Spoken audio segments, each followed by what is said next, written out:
Hi everyone. So we'll wait for 2-3 more minutes. Let's see.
I think we can go live. I mean, we can start now. We are already on the live, so we should not wait. Otherwise, that will be, then we'll be lagging behind. Yes, Dr. Ajit, we can begin. Yes, yes, yes. Students can join the room as soon as they are done with the presentations. Yes, And yes, yes. I told and them. I told them they will be joining. Actually, 30-40 people are there in the presentation room. That's the okay, issue. yeah, Yeah. and also we'll be sharing the recordings with all Yeah, the and registered live, we are participants. live on YouTube as well. So No many, problem. many places, where they can directly catch up with us. Got it. Yeah.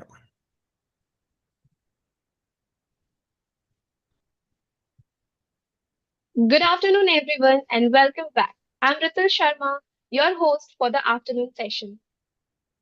Our next session is titled Global Pricing and Reimbursement Landscape, to be delivered by Dr. Mahendra Rai, a distinguished leader in the field of health economics and outcome research, HEOR, and real world evidence, RWE.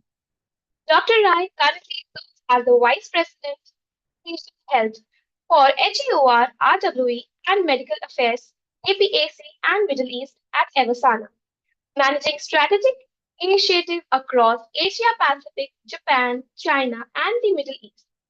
With over 18 years of experience in global healthcare consulting, he has previously held key leadership roles at IQVIA, Tata Consultancy Services, Birexel, and Capita, where he built and led large-scale HEOR pricing and market access capability. He had also made significant contribution as the president of the ISPOR India Chapter Mumbai and as the chair of Real World Evidence Council at Indian Society for Clinical Research ICSR, engaging with regulatory bodies like ICMR and CIDSCO to strengthen India's RWE framework. His extensive background in HTA analysis, reimbursement strategy, and global market access gives him a unique perspective on how evidence generates support equitable healthcare decisions worldwide. Before we begin, a quick reminder, we'll have a Q&A session after this talk, so please keep your questions ready. Please join me in warmly welcoming Dr. Mahendra Rai. Over to you, sir.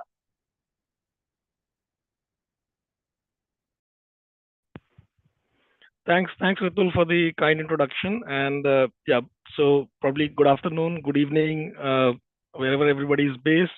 I am based out of Singapore, so for me it's like 4:35, 4:36 in the evening. I think on a Sunday evening or afternoon, I mean, not the best time to have these sessions, but I would try to kind of justify your availability and your time today for this session.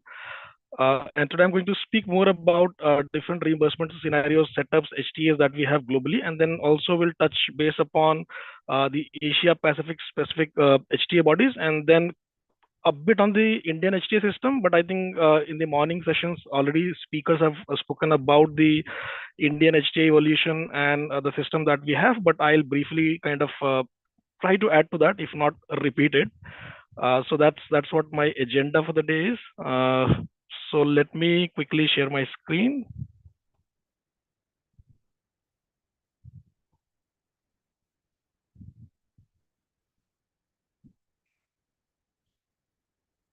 Let me know once you're able to see my screen. Yeah, we can see. Please make Yes, it full sir, screen. Your screen is visible. Yeah. Sure. So as part of this presentation, I'm going to cover briefly on what HTAs are, what is the overall HTA process. Then we'll talk about the pricing and reimbursement across different geographical entities or geographies across the globe. Then we'll touch base upon HTAs in the APAC markets, and then HTA in India, which I think would be very brief because it's already covered in detail in the other sessions. So probably with that, I'll start with health technology assessments or HTAs. Probably you have been hearing this word since morning. So what are health technology assessments? So before we jump into understanding what health technology assessments are, let's understand this term, which is called health technology.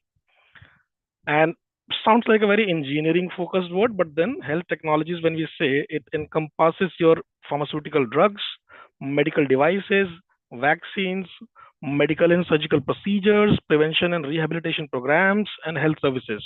So it's a broad term, it's an umbrella term which kind of covers all kind of technologies, drugs, devices that we use in the healthcare setup.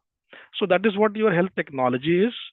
And then what is health technology assessment? So HTA, which is the abbreviated form of health technology assessment, HTA refers to systematic evaluation of properties, effects, and or the impacts of the health technology. So on the left hand side, you see the health technologies, and then we're talking about any evaluation of their properties, effects, or even how they impact the overall healthcare of individual, of a patient, or even the healthcare system. So that impact is basically what is studied as part of health technology assessment.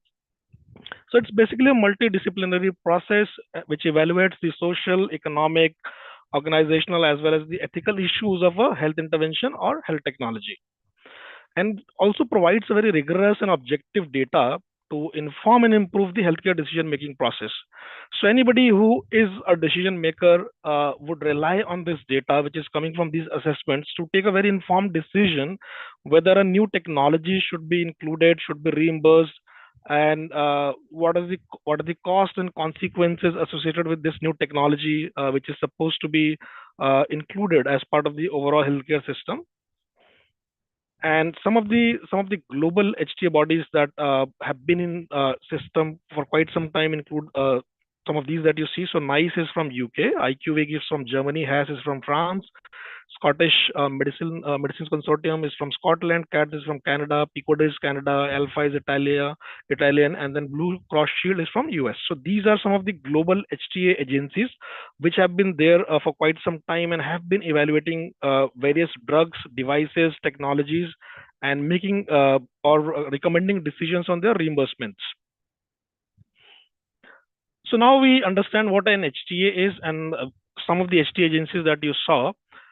What is the process? Typically, how they evaluate these technologies, and so there is a very structured process that they follow. So they do the systematic use of evidence to inform any healthcare decisions for new health technologies, and these would include, as you saw on the last slide, therapeutic interventions, diagnostics, preventions, and then it has become kind of a standard policy tool in most of the mature world from a healthcare perspective for informing decision makers who must manage the end-to-end use of pharmaceuticals, medical devices, any other technologies, including any complex interventions within the healthcare system. And this is through the reimbursement and the pricing mechanism, which we are going to talk about in detail. And most of these HTA agencies that you saw, they don't make the decisions by themselves. So they would typically recommend, and they do the systematic evaluation of the evidence with the typical HTA process, and that helps the policymakers to kind of identify the costs and benefits of multiple options that are available to them and take an informed decision. So that is where HTA plays a very important role.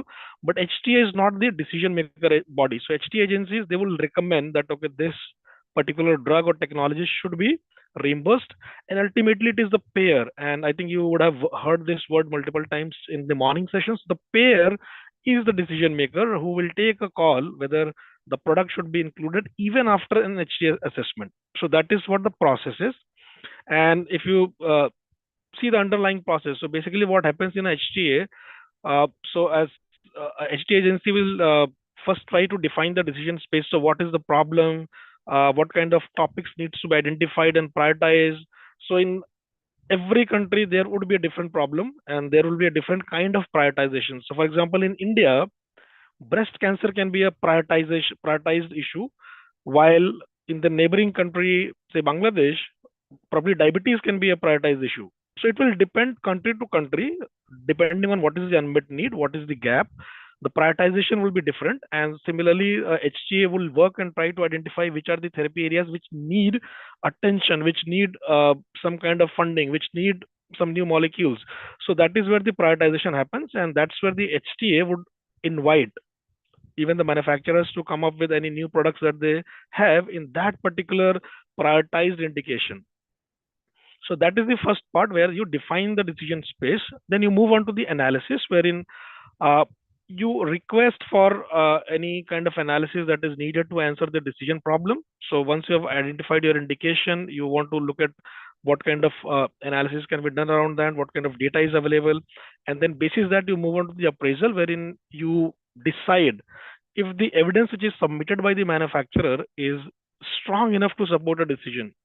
So multiple manufacturers submitting multiple HTA submissions across therapy areas.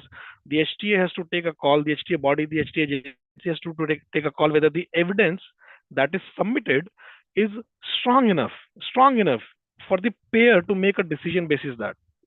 So that's where the HTA becomes very important. They will do the analysis on the submitted data, and then they will kind of make a recommendation that whatever has been submitted as evidence, whether it is a cost effectiveness analysis or a budget impact analysis, and I think now you are familiar with these terminologies.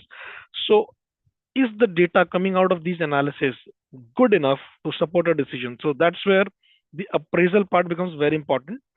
And then we move on to the decision making, where the decision is taken, where the payer is involved. The payer will take a call whether basis the recommendation that the HTA body is making, what the pharmaceutical company has submitted, whether we should go for reimbursement of this particular product basis the evidence that is submitted to us.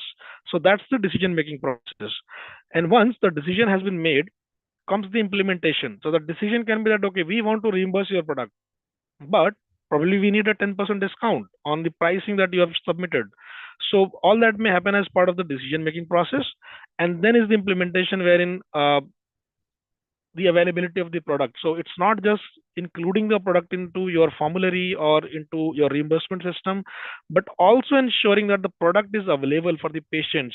So the implementation is pretty important. So ensuring that the product is available at all these required centers, wherever the patient load is there, the product is available for the patient. So that implementation part is again a continuous monitoring is required to ensure that the product is available at all times for the people who have unmet need regarding that product.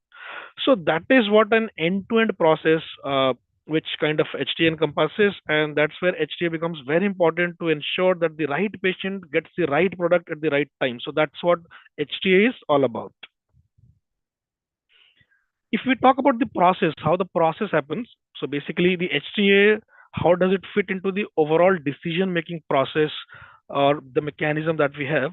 So HTA is a part of the market access continuum, and market access again is a very broad term. So basically when we say market access, it's about providing the access to the products, to the new drugs, new therapies to the patients, and it has to be early access because some of the countries in this part of the world, especially APAC, and I'll quote India example, some of the pharmaceutical companies, they will not like to launch their products in India immediately when the US launch happens or the Germany launch happens, UK launch happens, and Japan launch happens.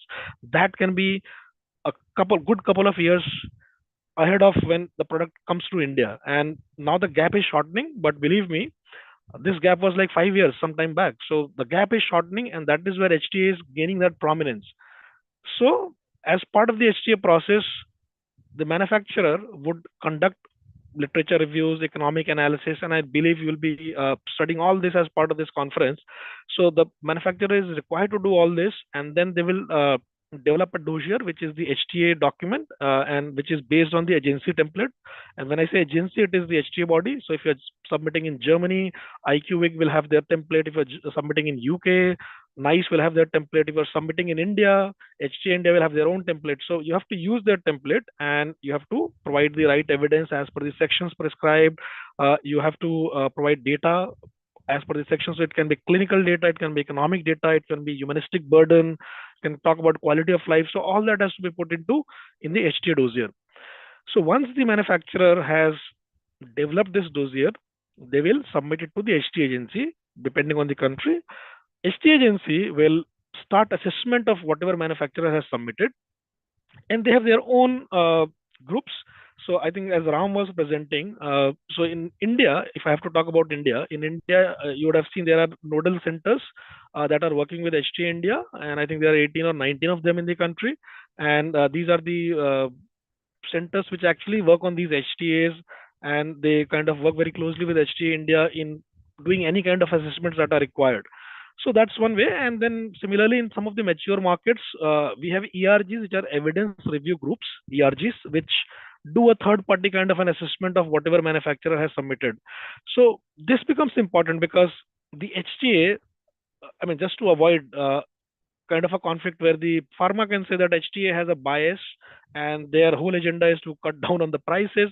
So that is why there is a third independent kind of a party required to evaluate. So that's where the ERGs or the evidence review groups, they come into picture. So they will do an independent assessment of whatever is submitted by the pharma company to the HTA agency. And then they, as an independent body, they can review whatever is submitted, and they can then submit their report on that. And once these recommendations are kind of when the HTA kind of evaluates, the evaluation is completed, they submit their recommendations to the payer.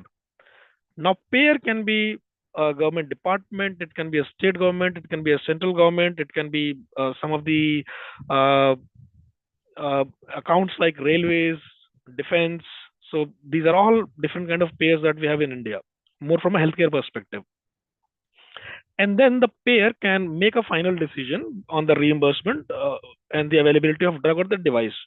And all these typically depend on what is being submitted in the HTA, and what is submitted in the HTA is what you have learned from previous sessions. So the cost effectiveness data, the budget impact data, so all that has to be part of the HTA, and the payer would then understand if the drug is value for money, which is your cost effectiveness, and then if the drug is affordable, which is the budget impact. So what is the net impact of bringing this new drug in the formulary from a payer perspective, and what is the impact it is going to have in next 1 year, 3 year, 5 years, which is the budget impact. So that is what the HTA decision making process is. So HTA agencies, they obviously provide the recommendation, but the payer may still take a call depending on the other factors. And the biggest factor is availability of the funds.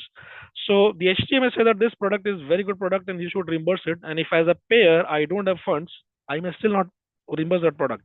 So that can be one of the cases where HTA is recommending, payer is rejecting. So that may also happen, but most of the times, whatever HTA is recommending, payers would accept that. This is just a global snapshot of different HTA bodies. So starting from the US and Canada. So you have CAT, CDR, PCODER, NS in Canada. Then you have ICER in United States. Then Brazil, it's CONITEC. And then if you look at Europe, which is in the middle, multiple countries, multiple HTA bodies. NICE being one of the oldest, started in 1999. And then we have Wales, AWMSG, Scotland is MSC. So that is United Kingdom. And then other countries like Germany has GBA, France has HAS. So those are some of the HTA bodies from the Europe, and then moving to Nordic countries. So Norway has an IPA, Sweden has SBU, Finland has FMEA, and then Asia Pacific. Only two examples here, but you'll find more from subsequent slides. So that is basically a snapshot of different HTA bodies across the globe. And these are all the ones which are the mature ones. And then we'll talk about some upcoming bodies, some of the bodies which are trying to catch up there. And those are mostly from the APAC examples that I'll be talking about in the next few slides, including India. So this is a slide which is specific to Asia Pacific, and we have kind of tiered the HTA countries in 3 levels here. So we have established HTA systems which are mature, pretty good as the ones in the US or ones in the Canada or even the NICE in the UK. So these are the mature HTA processes. So they include Australia, South Korea, Taiwan, and Japan. And they have a very structured HTA process. Although Japan is pretty new, but the other 3, Australia, South Korea, Taiwan, they have been in the existence for quite some time. And then we have the HTA systems in advancement, which are like not there exactly like at the level of the NICE or the IQVIC of the world, but then they are kind of maturing. So it includes Singapore, China, Malaysia, and Thailand. And then we have HTA systems which are still under establishment. They are growing. They are kind of catching up. So that include Indonesia, Vietnam, Philippines, and India. So those are the 3 tiers of HTA agencies that you'll find within the Asia Pacific systems. And I mean, it's a evolving process, and some of these may move to the next year. Even I mean, while we are talking, I don't know. I mean, if they're maturing at that rate, probably they'll move on. But yeah, that's the current kind of a tiering that we have from a HTA maturity perspective. And then if we talk about HTAs at large, so which are the HTA bodies in the Asia Pacific region? So in Australia, we have PBAC, PBS. In China, it's CNH-DRC. India, we have HTA India, which is part of the Department of Health Research, Ministry of Health and Family Welfare. In Japan, it's called CHUKYO, which is the Central Social Insurance Medical Council. Malaysia, we have MATAS. Philippines is the HTA department, and then Singapore is ACE, which is Agency for Care Effectiveness. South Korea is called HERA, which is Health Insurance Review and Assessment Services. And then Taiwan, we have CDE, which is NIHTA, and Thailand is HITAP. So Thailand, Malaysia, they are also old in terms of the number of years they have been into existence, but the process has not matured. So that is one drawback which is there. But then even Thailand and Malaysia, they had HTA for quite some time, and they are evolving. And I mean, they're still not at that level of Australian or the Korean HTA process. Now, talking about the pricing and reimbursement policies, so I think in some of the morning sessions, you would have understand how reimbursement is evolving in India. But here I'll try to give you a very global kind of a snapshot of how pricing and reimbursement happens and how pricing and reimbursement are different. So first, let's focus on pricing and understand this. Pricing is basically, and I think everybody would understand MRP, which is maximum retail price. So that is something which every product has. If you look at any drug boxes or even the strips, they will come with some MRP, which is the maximum retail price that they're allowed to sell it. So how does that price or how that price pharma companies decide. So, I mean, depending on the country. So, for example, in India, we have NPPA, which kind of regulates the drug prices, and under the Drug Price Control Order, DPCO, the price is kind of capped, and if it is under the essential drug category, then there is a different mechanism of calculating the price. If you are innovative product, then it has to go through the health economic route. So there are different mechanism of doing the pricing, and it will differ from country to country. So this graph shows a snapshot of how it happens. So, for example, pricing policies. There are three different ways of arriving at a drug's price point. So the first one is external reference pricing. What does that mean? So external reference pricing essentially means so the countries that you see where the blue shade, which is the yes. So basically, if I say LATAM, so LATAM 75% it is external reference pricing. Europe 100% it is external reference pricing. Then we are talking about Europe, UK, Sweden, and Luxembourg. They are not doing external reference pricing. They are doing their own mechanism, which we'll talk about. USA 25% external reference pricing. Southeast Asia, which is the countries, so the country where I live in, Singapore, and then the nearby countries, Malaysia, Thailand, Indonesia, Philippines. So all the cluster of these countries, they again 75% of times they would look at external reference pricing. So that is what this graph means. But then what is external reference pricing? So basically these companies or these countries will look at what is the price of this drug in some of the markets which they look up to. So for example, Philippines probably will look up to Indonesia, Malaysia, and Thailand. So if a pharma company wants to launch a drug in Philippines at a certain price point, the Philippines government will try to understand what is the price point for this particular drug in, say, Malaysia, in Thailand, in Indonesia. And they will come up with some pricing that they feel is reasonable for this product, and the company cannot go beyond that pricing. So this is one of the way, and this may not be the only way, because as you see, even from the graph, it's like 75% of the times this is what is followed, but 25% of the times there can be a different mechanism as well. But this is what external reference pricing means. So looking at the price of the same product in other countries, which you referred to, and that is called basket of countries. So every country will have its own basket of countries, which it will refer to. And the basket of the countries will differ for each country. So that's what the external reference pricing is. Then let's move on to therapeutic reference pricing. Now, what if Philippines is the first country where the pharma company is launching that product? Then there's no other country to refer to. So in that case, they will do therapeutic reference pricing. Within Philippines, they will look at, so for example, the new drug is for, say, blood pressure, antihypertensive product. So what they'll do is they will look at the other products that are available for the same indication, and what is the price point, what is the price range, and basis that price range, they will calculate the therapeutic reference pricing for this new product, depending on what additional benefits this product is bringing, and kind of keeping all the innovation costs and everything in mind, they will arrive at a price point beyond which they will not allow the MRP to go beyond that. So that is what the therapeutic reference pricing is. Last one is interesting, which is the free priced market. So as you see, the blue ones, basically some of the European markets like UK, Sweden, Luxembourg, and then USA, which are like 100%. So free pricing basically, and from a US perspective, so the federal government in the US, they do not regulate the prices of pharmaceuticals, but they allow the drug prices to be determined by the free market. And these drug prices, how they are determined? By the competition between rival products, the market size of the drug, the number of alternative products that are available, and also the cost of R&D of the new products. So all that is kind of taken into account, and the drug is priced basis that. And that is the main reason why a product which is available for, say, $10 a month therapy in India probably may even cost $1,000 in US, because of the free pricing policy that they have. Now, if you all remember, Donald Trump, he came up with this MFN, which is the most favored nation policy. He signed that executive order, and that was exactly to curtail this practice of free pricing. And that's, I mean, it is obviously bad for pharma, but then from a country perspective, from a payer's perspective, I mean, that is his thought process, and probably he put that. And I mean, it is still debatable and it is still undergoing different. I think it has to go through Congress and all that.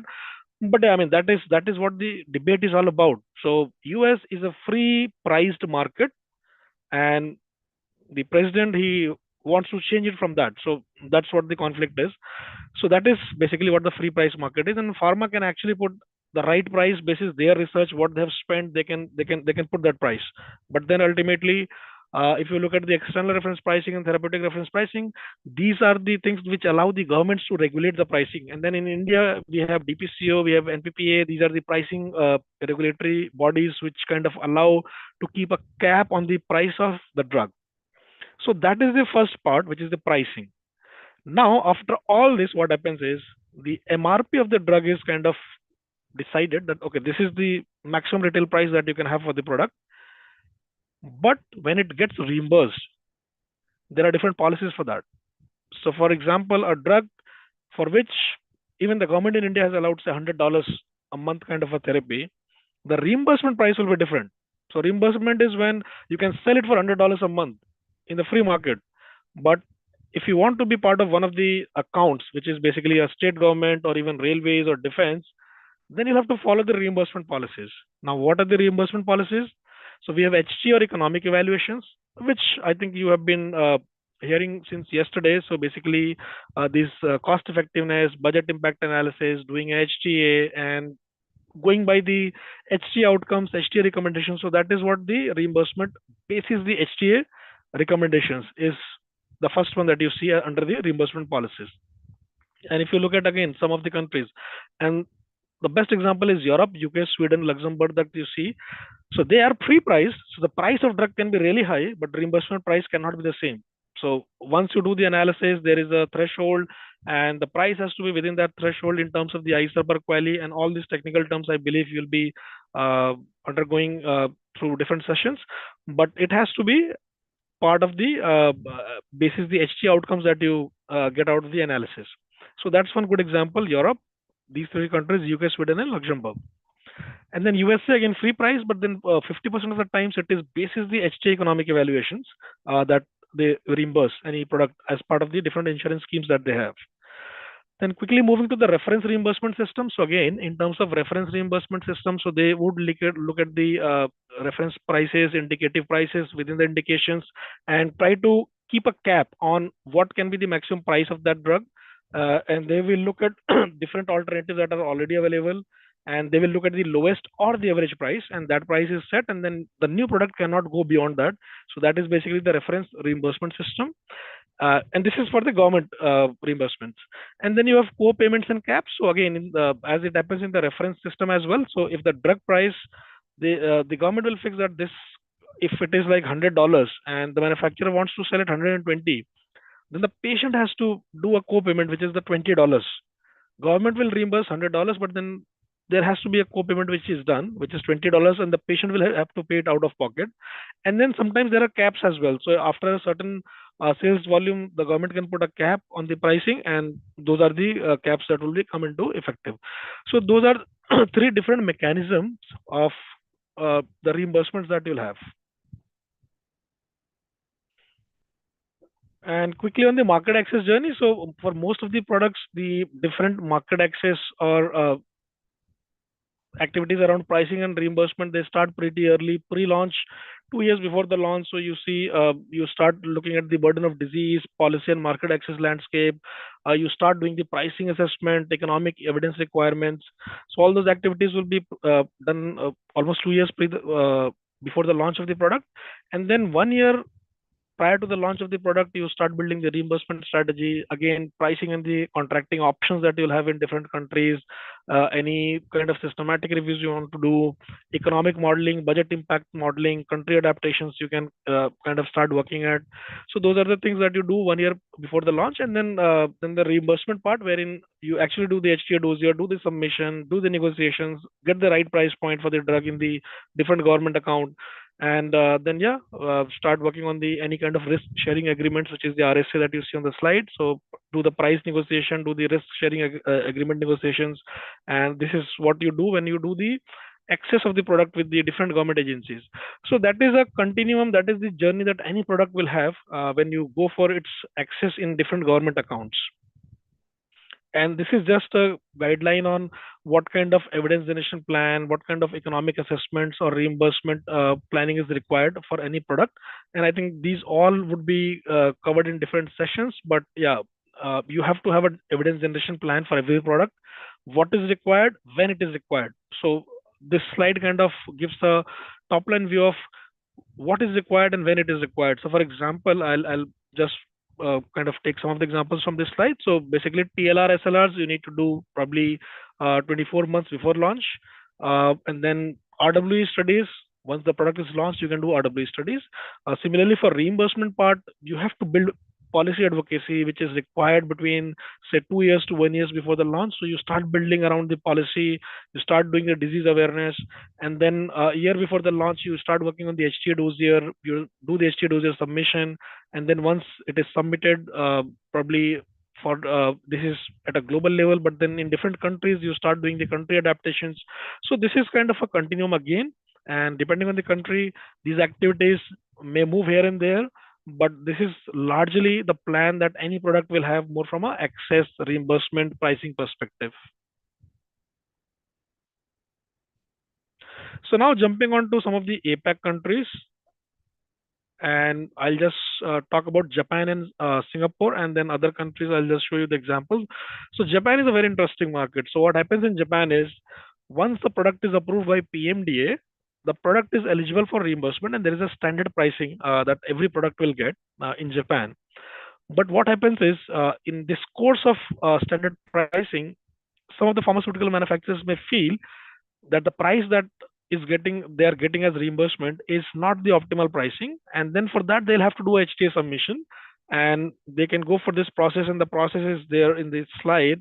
Probably you don't have to go into the details, but this is how most of the countries they will have a similar kind of a structure, similar kind of a process where the product is designated. There are preliminary consultations, and then the expert committee will look at the analytical framework. There is analysis by the manufacturer.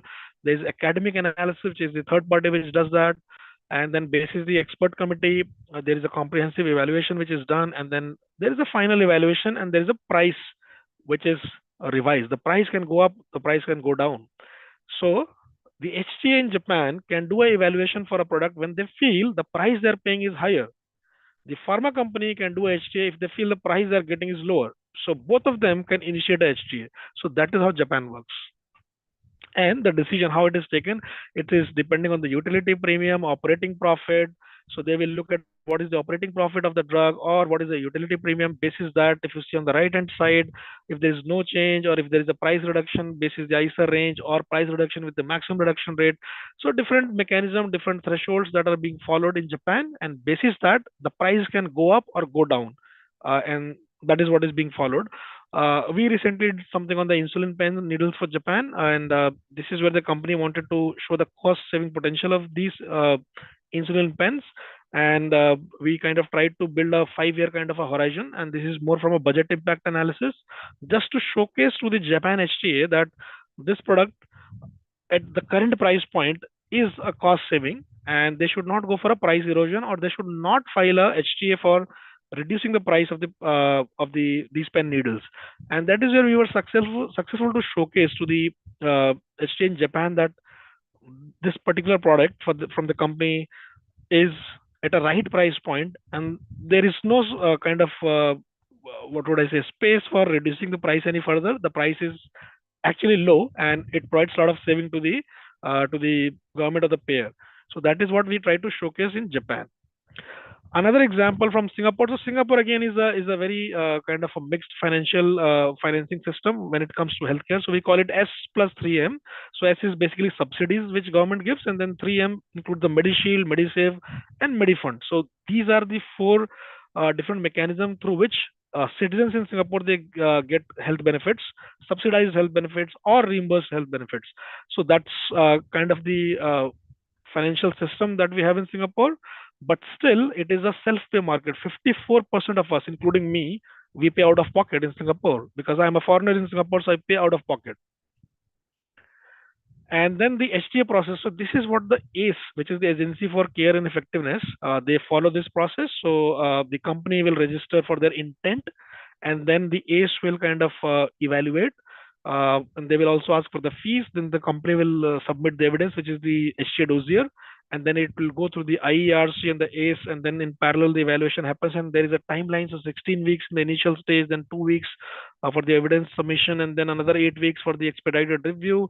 So there is a kind of a timeline, and it undergoes. I mean, the last submission that we did, and I'll talk about the example. So this was the CAR T therapy that we did submit in Singapore, and this was for DLBCL that we did. And the overall evaluation from ACE, it took almost 1.5 years for this product. So we did everything right from the beginning. We did the budget impact, we did the cost effectiveness, we developed the HTA dossier, we submitted it, we got queries 10 times from the ACE, we responded to that, we kind of went to the meetings, all the negotiations happened, and ultimately we got the reimbursement from ACE. So it's a success story that we have, but then that is the kind of journey that every product has to undergo when you do the HTA process. So that's a success story that we had in Singapore for this CAR T therapy that we got reimbursed. And then other APAC markets, Australia is a mature market. I think I think in Asia it is the most mature market from HTA perspective. So they have a very standard process for both pharmaceuticals as well as medtech. So the pharmaceuticals, they go to PBAC, the medical devices, they go to MSAC. So these two bodies, they kind of as part of PBS, they do the overall evaluations, and this is the process that you see. So submission, review by PBAC, then you have assessments, bodies and advisory committees which are involved as part of this. So 3 different committees that look at it. MSAC is which kind of evaluates the medical technologies or the medtech devices. And then PBAC, they do their recommendations, and there are ministerial decisions which happen. Pricing and reimbursement negotiations still happen after the price point is kind of recommended by the HTA, and then PBS listing and implementation. So that's where once the product is recommended, accepted, then that listing happens on the PBS, and then that subsidy is kind of given to the patients in Australia. China, again, very big market when it comes to pharmaceutical products, and the process would again be similar. You do that HTA submission, they do the review, they come up with a decision. But in China, the negotiations are very tough, and I've been part of one of the negotiations. I was not part of Keytruda, but I'll give example of Keytruda. So Keytruda is one of the products from Merck Sharp and Dohme, Merck and company in the US, which is called MSD outside of US, and Keytruda is their one of the biggest selling products. In China, Keytruda had a market of $4 million, and when they got reimbursement through NRDL, it became a $400 million brand. So that is the kind of volume when you get. But on the flip side, it had to lose almost 70% of its price. So for example, if it was available for $100, for reimbursement, it got only $30. But even with that $30, it got a market potential of $400 million. So that is the kind of market potential that kind of changes once you get reimbursement. And this happens in most of the countries where the patient population is high and the demand is too much. So that's where companies agree to these kind of price cuts as well when it is about the government reimbursements. And then Taiwan, again, very mature process. They again follow the same process. But what I would like to talk about is the key reasons which you see on the right hand side why a reimbursement can be denied or withdrawn. So 4 key reasons. So one is the lack of clinical evidence or cost effectiveness. So you're coming up with a product which is like not showing any additional benefit and there's no cost effectiveness. So obviously no payer excuse me, would want to reimburse that. Then you have budget constraints and cost containment. So the example that I gave, that probably the drug is cost effective, but then again, I mean, sometimes it may not meet the threshold that is required, and even the NHIA, which is the body in the Korea, may withdraw the reimbursement. Also availability of the alternate treatment options. So if there are multiple treatment options that are already available, then why a payer would want to have another kind of a me too drug which is kind of adding to the costs of their procurement and everything. So they may not choose to go ahead with another drug which is like similar. And then low utilization or poor market adoption. So sometimes there can be low usage or lack of physician preference. So even if the drug is part of the reimbursement system, the physician is not writing the drug. And that's where it's very important for the pharma to kind of engage the physician, create that awareness around the product, and have that interest both from the physician as well as the patient. So those can be some of the reasons why where the reimbursement may not happen or even can be withdrawn. I think HTA in India was covered pretty much by Ram, so I will not like to repeat anything, but this part probably was not covered, so we'll talk about this part. So when HTA was formed in India, two HTA bodies, HITAP, which is Thailand, and NICE, which is UK. So these were the two agencies which supported a lot and which kind of helped in terms of training the initial staff which was at HTA India. So basically, HITAP is part of this initiative called IDSI, which is the International Decision Support Initiative. So it's part of that, and it kind of works across this aim to support better decisions for health, better health in low and middle income countries. And that's where IDSI, they received a grant from Bill and Melinda Gates Foundation to support the institutionalization of HTA in India. And that's where there was a push from HITAP, NICE, and Government of India collaborated, and that's where the HTA in India kind of came into picture, and then the staff was trained, and then there were trainings that were happening. So that is the initial story. So HITAP, NICE, they kind of helped the staff at HTA India to get trained, and now we have multiple centers in India which are very well trained. Some of the examples being PGI in Chandigarh. I mean, they have a very good HTA program they do every year, and this program has been running since I think it's more than a decade, and they have been doing that. So yeah, those are some of the things that have been happening in India, and just wanted to touch base on that. I think the other slides you would have seen in the HTA presentation. So even the HTA resource centers. So PGI Chandigarh is one of their centers, which was initial centers, and then now we have multiple centers which are supporting HTA India in their multiple evaluations that are being done. This is my last slide. So basically, what HTA and reimbursement agencies they are seeking to do across globe. So basically enhancing the stakeholder participation in priority setting. And this is very important because every country has different priorities in terms of the healthcare requirements, and HTA is very important in kind of helping with that. Institutional HTA processes and quality standards, key success factors from the global HTA practices. So these HTA bodies, they look at what other HTA bodies are doing that reference thing and kind of adapting that, addressing challenges in the political economy, addressing cost effectiveness of operational technologies, the existing technologies, not just limited to the new drugs or new technologies, but also the existing ones, evaluating them every 3 years, 5 years, and trying to see if they are still good candidates for continued reimbursement, incorporating the cost effectiveness into standard treatment guidelines. So again, our treatment guidelines, they talk more about the clinical data, but cost effectiveness is also very important. So what HTAs are trying to do that push that concept of cost effectiveness in the treatment guidelines as well. Partnership with the state level drug procurement. So again, HTAs across globe, they are working not just with the central governments, but also with the provincial level, state level, whatever it is called in different countries. They are kind of collaborating with them and trying to kind of influence the right decisions, help them make right decisions. And then lastly, expanding the value-based pricing and pharmacoeconomics. So the whole idea is that if somebody is investing money, which is pharma or the medtech company, and if they're coming up with a product which is really good and provides a health benefit, clinical benefit, then they should get the right price point for that. So that is called value-based pricing. So you are paying for that value which you are getting from the product. So that is what every HTA body, including HTA India, is trying to do, kind of providing that right value for the money which any new product will bring in. So I think with that, I conclude my presentation. Happy to take any questions.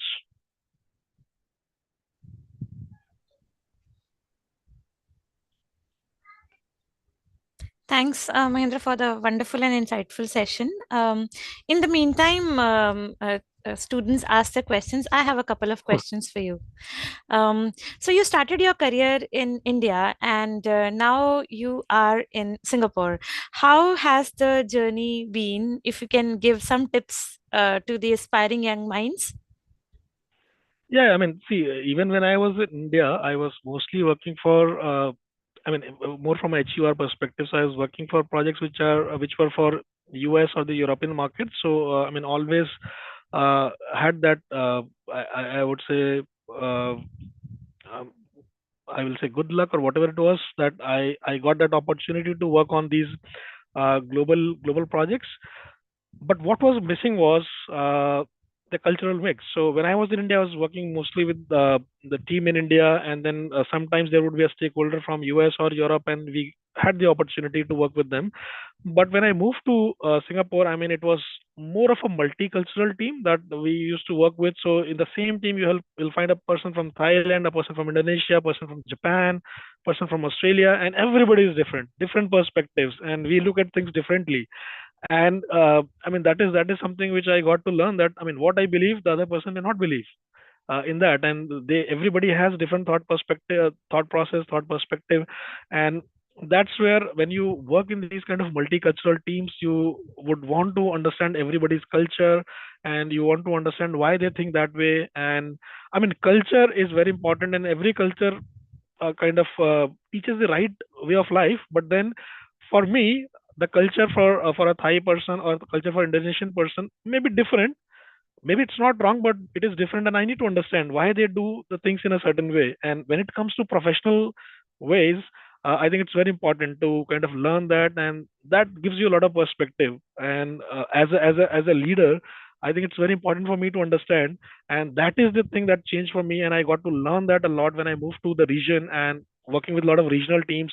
I could understand these different cultures, why people are different, and even if they're different, what is one thing which is common in everybody, and how all these different people can think things which are common. And even if there are differences, how these differences can be resolved. So I think all those learnings beyond the technical knowledge is something which I gained when I moved in the region. But your social media posts tell us now that you are almost traveling every part of the globe. So, so I mean, what effort are you doing from your side? Are you, I mean, so that you can have a good cultural mix, you can understand people more. So, is there any effort being a key business leader which goes from your side as well? Yeah, definitely. I mean, the cultures. If I have to talk about culture, and it's mostly Asia and the West culture. So if I kind of keep it very broad, then also we have different cultures. And within Asia Pacific, we have multicultural countries. But then, even if I have to talk about West and Asia, we have different cultures. So I mean, if an Englishman says that that was good, that means it was not good. When they say not bad, that means it was good. Actually, it was actually good. So understand this. And we need to understand these kind of cultures, these kind of the way people talk, the way people appreciate you. But sometimes when we feel that we are getting appreciated, we are not. And sometimes when you feel that, oh, this person didn't like my work, they actually liked your work. So those are some of the things that you come across when you meet people with these kind of diverse backgrounds. When I travel, I mean, one thing is definitely the way they talk. What they actually mean is something that I get to understand, and helps me a lot. Helps me a lot when I kind of come back. When they are in your face, you know actually that they are happy or they are not happy. But when you're talking and you are just kind of calling them, or even on your team's calls and all, you don't kind of get to know what they actually mean. So I think that definitely helps. So this travel helps. Other thing is food. The good part is you get to eat a lot of good food. So yeah, it helps. Yeah, definitely. I also think traveling is kind of a 360 development. You get to learn about culture, food, the thought process, and you evolve. With this, people have a lot of questions for you. Ritul, if you can go ahead and please read all those. Okay, ma'am. Mahendra, you can Just also taking. see them in the chat window. Yeah. So the first question is, how do HTA tackle with price controls, example NPPA, in case of emergency like pandemic, epidemics? Oh, this is an interesting question. So basically, see, I mean, pandemic is one of the case. So I'll take up that as second part of my answer. The first part is NPPA and HTA. So NPPA basically, again, it's a price control authority, and NPPA would decide on what should be the right price point for any product which is coming to India. And then again, it depends on if it is part of the essential drug list, or it is part of some other list. Probably I'm not an expert on the kind of list that they have, but then definitely EDL is there, essential drug list is there. So that is one mechanism wherein the right price is kind of decided. And then, as I showcased, that there is a pricing and then there is reimbursement. So once the right price point is decided, this price point may still not be the reimbursement price. So the reimbursement price will still be different and can be lower than what is the right price point decided here. Now, having said that, for most of the innovative products which are new to the market, uh, this pricing reference may depend on different mechanisms that we spoke about. So it can be external reference pricing, it can be therapeutic reference pricing, there can be price caps, which the right bodies like NPPA would kind of implement, and then they'll decide on a price point. And the reimbursement price point will be different from that. Now, coming to the second part of the question, which is typical case of an pandemic basically. So in that case, most of the times, and if you look at the prices of the vaccines, and I'll give the example of the Covishield vaccine, which is from AstraZeneca. So the collaboration happened with the Serum Institute of India, SSI, and there was a certain price point which was discussed with the government, agreed with the government, and I think that was a kind of a mutual kind of understanding that this is the kind of volume that you'll get in the country. So basis that volume, NPPA kind of calculated the right price point for the product, and there was a different pricing when you go to I think they had, if I'm not wrong, there was a different pricing in the government setup and the private setup. So those were some of the things which kind of got government's approval, and when I say government approval, probably coming from NPPA as well. They kind of agreed to that. So it was more in the interest of the patients or interest of the population at large, because they wanted the population to get that vaccine, access of that vaccine, and that is where the price points were decided in a private as well as a public setup. So yeah, I mean, the emergency situations, they have a different mechanism altogether, but in a normal setup, it has to undergo through that pricing mechanism as well as the proper reimbursement mechanism. So the next question is from Akanksha Verma. Good evening, Mahendra sir. Thank you for this insightful session. Would you like to understand how emerging markets such as India or Southeast Asia align their HTA and pricing framework with global best practice while maintaining affordability? All right. So, I mean, what we have seen is that they have still maintained that threshold of 1 times of the per capita income, and that is what they have been following, which definitely is pushing back some of the innovation to I mean, coming to India, because pharma companies, they still don't want to price their products to such low prices where they are able to meet that requirement of cost effectiveness basis the 1 time per capita income in India, which is close to I think 2,500 USD. But yeah, HT in India, it's working on the right threshold, and I think that is the first step to be implemented, where you have a right threshold. What should be the ICER per query, and that has to be defined. As of now, it is 1 times the per capita income that we are, per capita GDP that we are looking at, and it is good and it is bad. So in some cases, yes, they are able to push some of the pharma companies to kind of work on certain pricing mechanism where they can match this kind of a threshold. And one of the examples that I can talk about is one of the product from company called Roche, which I worked on. And there it had to be like, they didn't want to reduce the price, but then they did a PSP, which is patient support program. So if you take, say, 1 tablet, next 3 are free. So basically that kind of helped to reduce the price by 25%, but still to buy that 1 tablet, you have to spend the amount which was the MRP amount.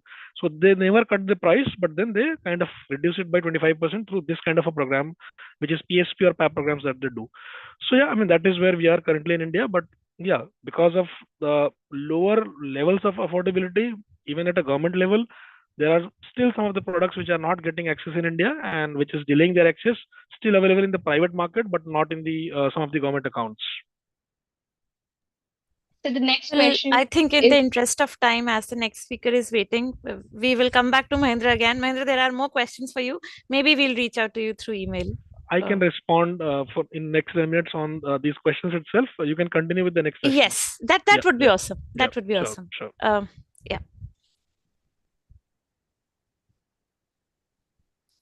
Ritul, we can move on, please. okay. Thank you so much, Dr. Rai, for that insightful and comprehensive session, and also for sharing your time, expertise, and valuable perspective with us today. That was a truly enlightening discussion, giving us a global view of pricing and reimbursement strategy. Moving ahead, it's my pleasure to introduce our next distinguished speaker for this session, from bench to boardroom, careers in medical affairs. We have with us Dr. Rumik Ghosh, who currently serves as the Senior Director of Medical Affairs and Access for the APAC and Emerging Market region at Evasana, based in Singapore. With an impressive career spanning over 17 years, he brings a wealth of experience across leading global organizations, including Novo Nordisk, Sanofi, Pfizer, and Eli Lilly. Throughout his journey, he has been instrumental in driving medical excellence, shaping data generation and dissemination strategy, and fostering strong scientific collaboration across diverse therapeutic areas from diabetes and cardiovascular medicine to emerging therapy. Starting his professional path in clinical research at Max Beeman International, he steadily advanced to roles in medical affairs, leading high impact initiatives that bridge science, strategy, and patient access. Today, in his current role at Eversan, he continues to lead transformative efforts across the Asia Pacific and emerging markets, integrating innovation, access, and evidence based medical strategy to enhance healthcare outcomes globally. Before we begin, a gentle reminder that we'll have a Q&A session after this talk, so please keep your questions ready. Please join me in warmly welcoming Dr. Rumi Ghosh to share his insight with us. Please welcome him. The stage is all yours, sir. Thanks, Ritul, for the kind introduction. And at the very outset, let me begin by thanking the organizers, Dr. Ajit Singh and his team from Climate India Solutions, Dr. Richa Goel and her team from Dual Sphere Consulting Singapore, and KIHT Vizag. It's an absolute pleasure and honor to be invited as a faculty in this much needed and relevant conference. I would also take a moment to acknowledge my predecessor, who happens to be a industry expert and luminary speaker, Dr. Mahendra Rai. What he talked about the HTA, I can mention to the audience over here, it's one of the best presentations on HTA I have ever come across. I would also take a moment to acknowledge all our previous speakers who touched base on various aspects of RWE and health economics outcome research. Now, my job is, now that we have heard all the speakers who are industry experts, and we know that when we have such great industry experts, we clearly expect a treasure trove. So we not only got a treasure trove, but actually we found an entire El Dorado. My job now is to stitch all this entire story together and make it relevant for our young, budding, dynamic students, and make it relevant in terms of how it is going to impact your career. So, with that note, let me start my brief presentation, and I would like to be in time, which would allow time for interaction. I would request Ritul if you can give me the heads up if you are able to see my screen in the full screen mode. Sir, can you please convert into the full screen? It is Okay, visible sure. I and your did voice that. is also clear. Okay, I did that, but let me once again try.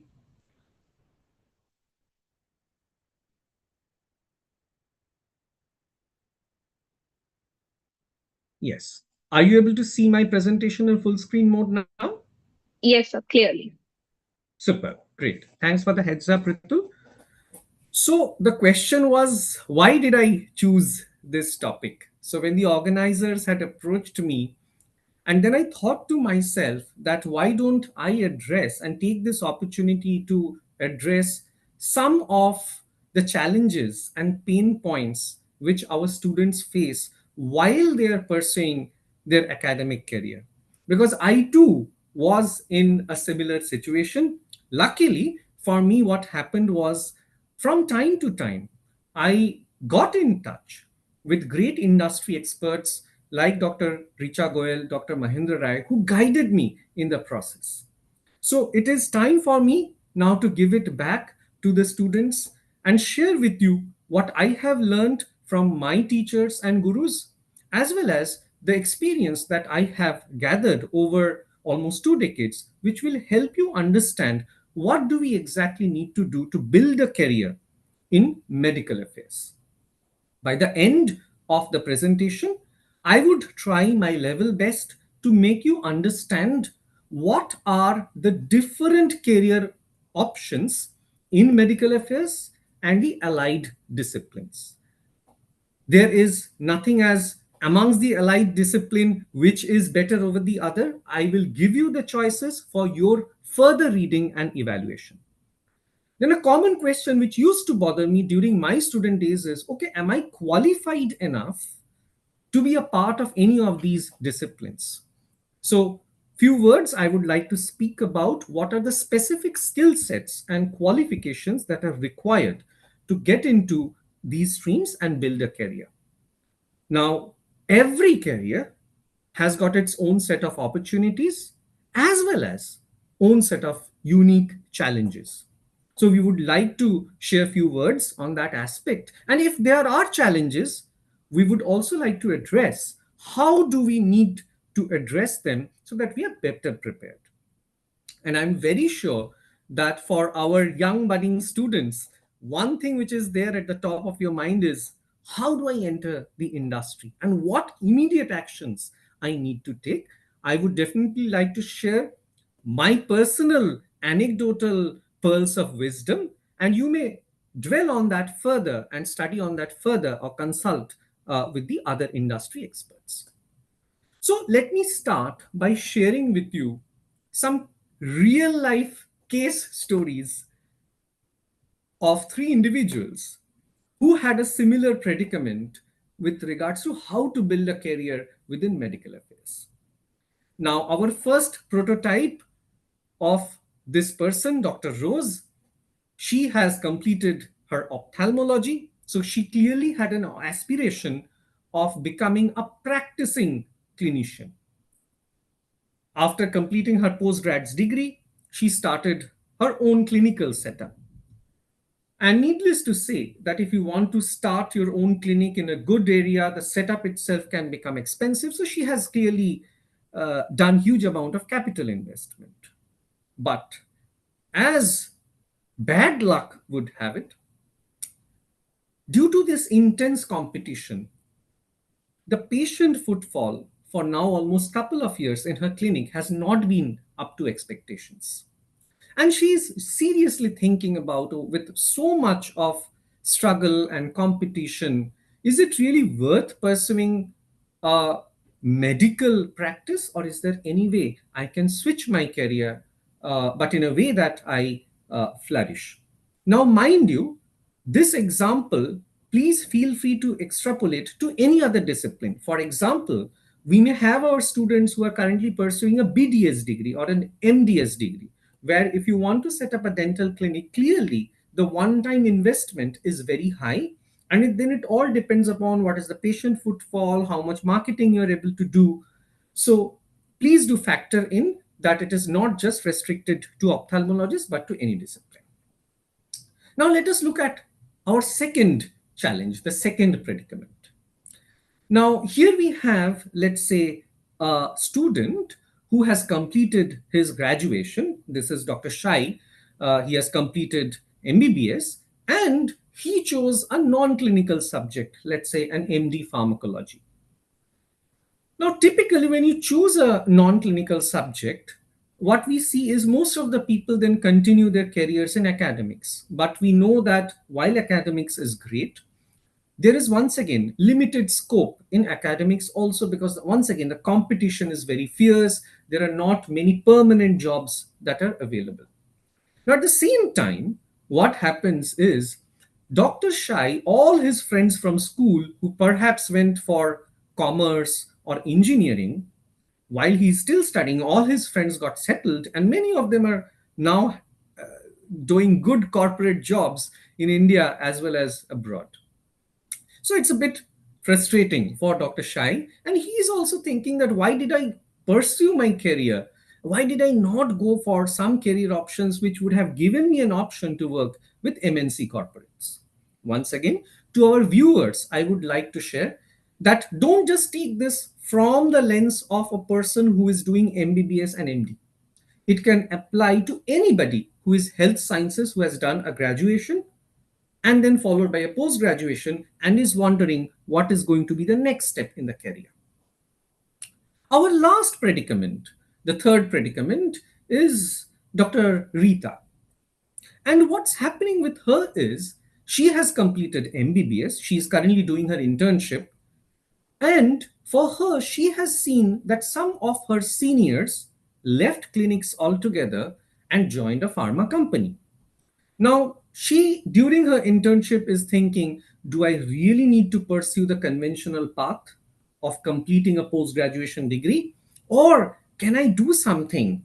I do not want to do my postgrads. I want to join a pharma company right away because she believes that she has got the right skill set, right attitude, and that hunger to propel her and make a career in the MNC. She's also in a state of dilemma. Now, all the state of dilemma that I talked about, once again, though I had given examples of medicos, but please do apply it for anybody who is pursuing education in any stream related to life sciences. And I'm very sure that you too are having a similar kind of a question. Okay, what next? Right? So, in terms of what next, I would like to focus the next 15 to 20 minutes in giving you a flavor at if you are faced with a similar situation, what are the career options you have? And I would especially focus on medical affairs.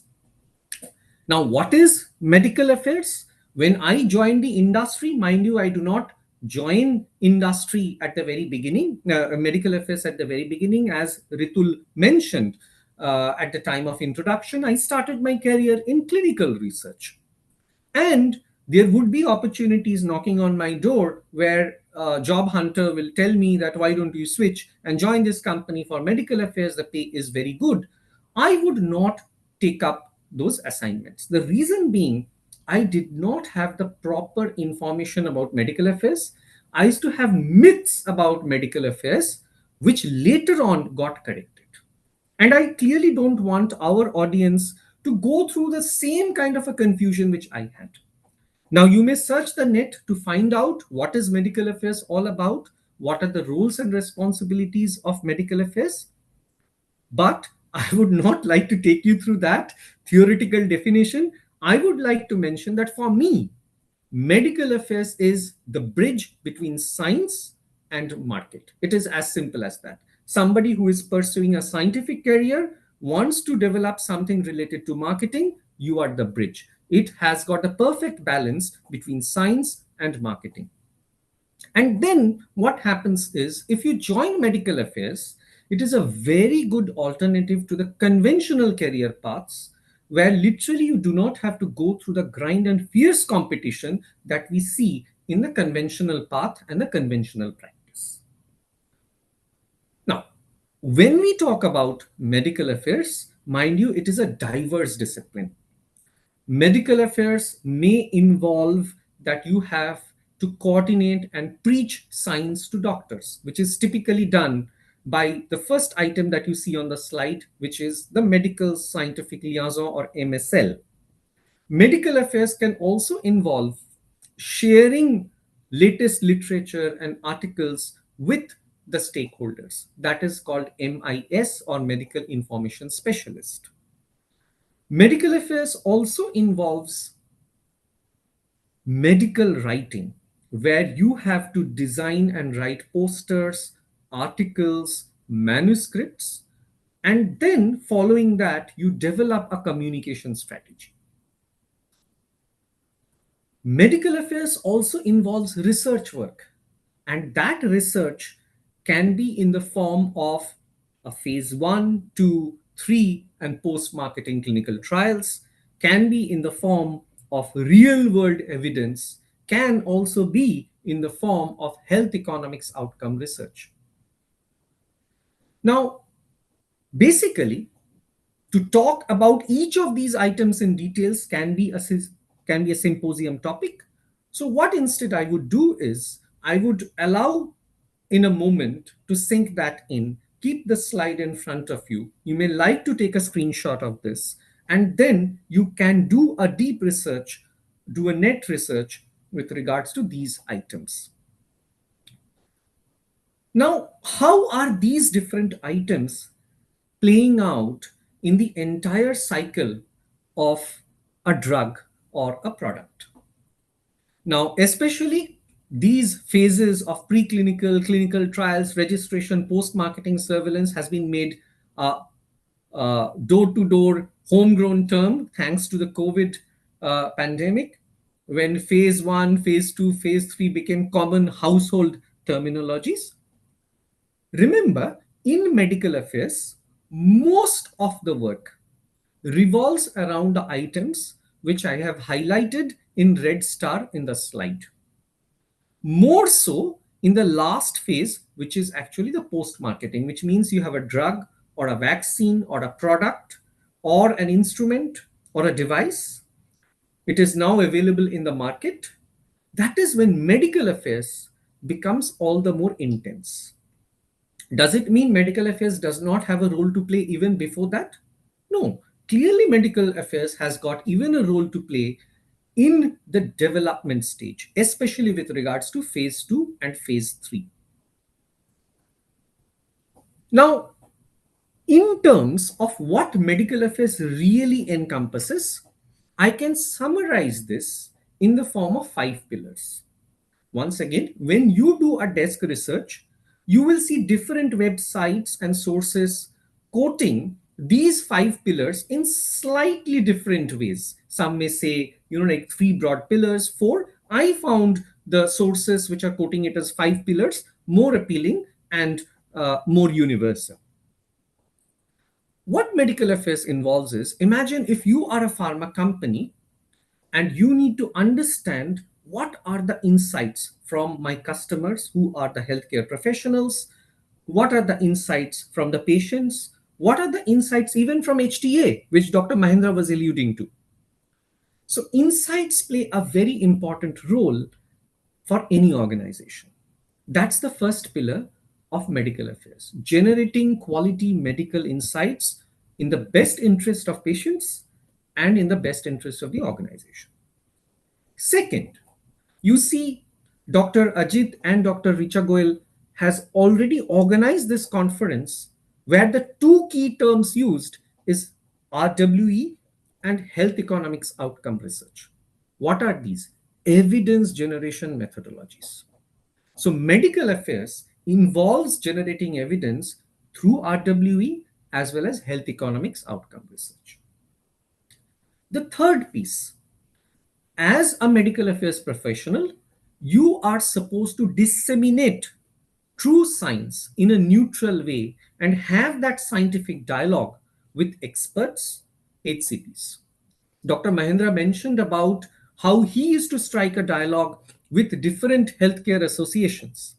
That comes a part of the scientific dialogue. Then the fourth pillar is about the collaboration with all kinds of associations. It can be a regulatory body like the FDA, it can be the Indian regulatory body like CDSCO, or it can even be associations which are made up of healthcare professionals or patient groups. Last but not the least, the fifth pillar of medical affairs is medical affairs team within an organization is the custodian of science, compliance, and knowledge. But being a custodian, that knowledge needs to be translated to the entire organization. So how do you make your sales team, marketing team ready and understand the science? That is all about organizational readiness. Now, in order to satisfy these 5 pillars, what are the key attributes we are looking at in a medical affairs professional?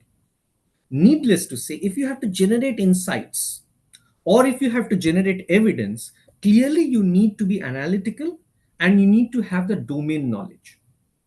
In order to have that scientific dialogue, the negotiation.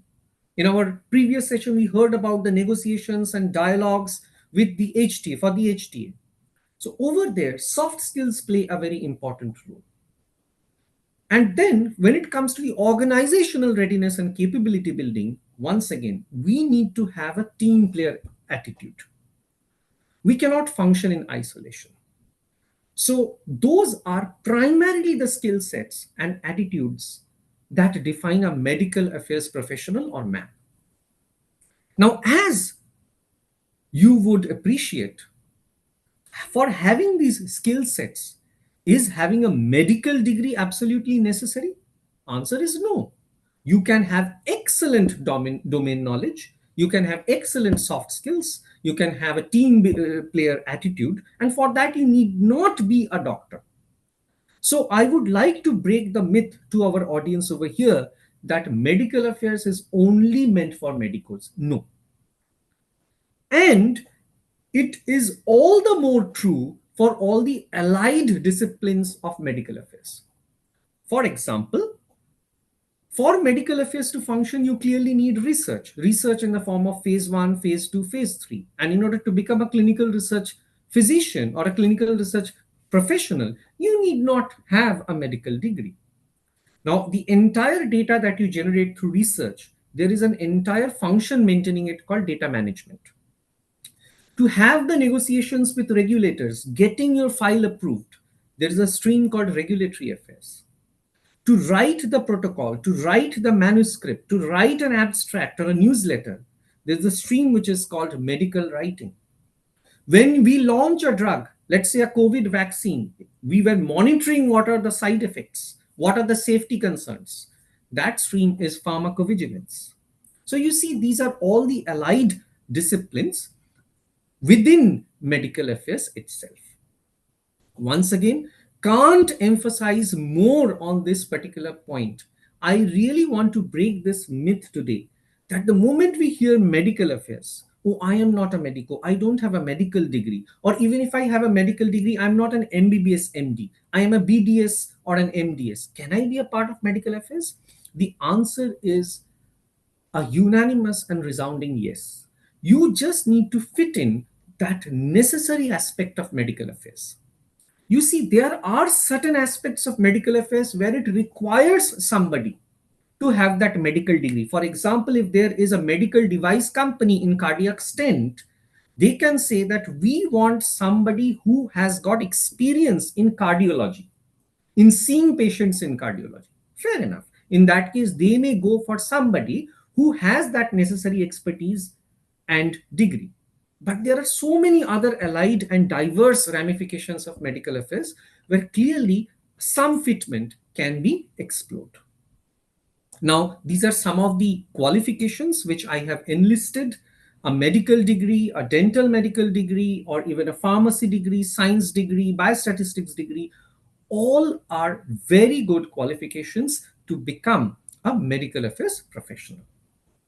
Now, the other predicament which you may have, that, oh, I'm doing a graduation course and really I do not want to pursue my post-graduation, then what to do? As we saw in case number 3, where we saw that Dr. Rita, who had basically completed his MBBS, she didn't want to go for a post-graduation degree. In that case, my humble submission is that, see, in your career, be it corporate or be it outside of corporate, having a degree always helps. There is no denying it. But then if you do not have a post-graduation degree, how can we address that? Can we do an MBA? Preferably a full-time MBA. If you're not in a position to do a full-time MBA, even a part-time MBA is all right to undergo. Now, for example, if let's say you are applying for a role which is very niche, it demands that you need to have experience in rare diseases, let's say a hematological disorder.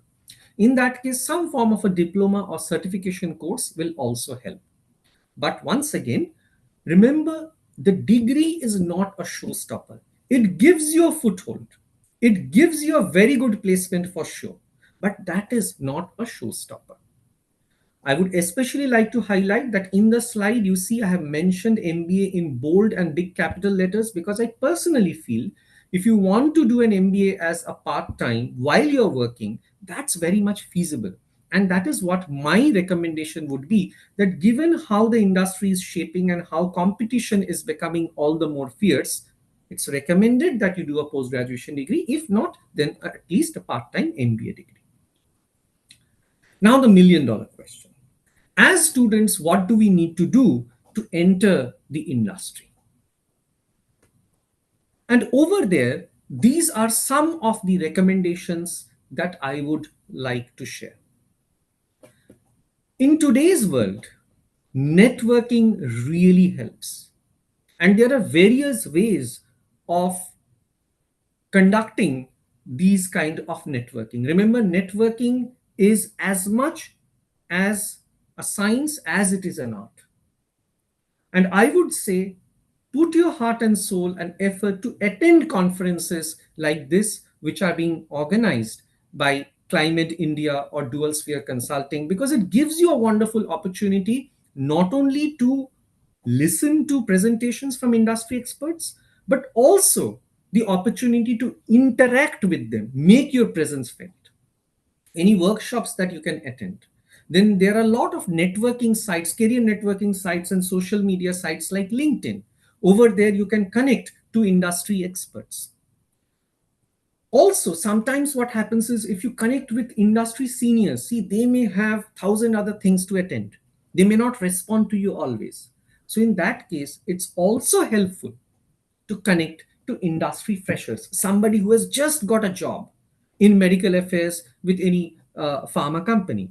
Just reach out to that person, say that, listen, I really liked your career graph and I really want to understand how did you crack this interview? How did you get into this company, right? Also, what happens is you will see a lot of recruiters and HR professionals available in all these networking sites. Add them to your contact list. Try to get an internship. If not an internship, you can always say that, see, it is an investment on my part. I would like to do an observership. But remember, when you get into an internship and observership, get with the objective of having a hands-on training, and also with the objective that in that very limited span of time, you do a good job, so much so that when you eventually complete your degree, that company says that, listen, we were very happy with you during internship and we would like to absorb you. So go with that mindset. Now, the other million-dollar question is that imagine you come over to medical affairs and then after a few years, or let's say even for a few months, it can happen, you decide, no, I think I should look for an alternate career. So I would definitely not say that, oh, medical affairs is the ultimate career. Human mind can change at any point of time. Your priorities can change. And based on that, these are some of the alternate careers that I thought about.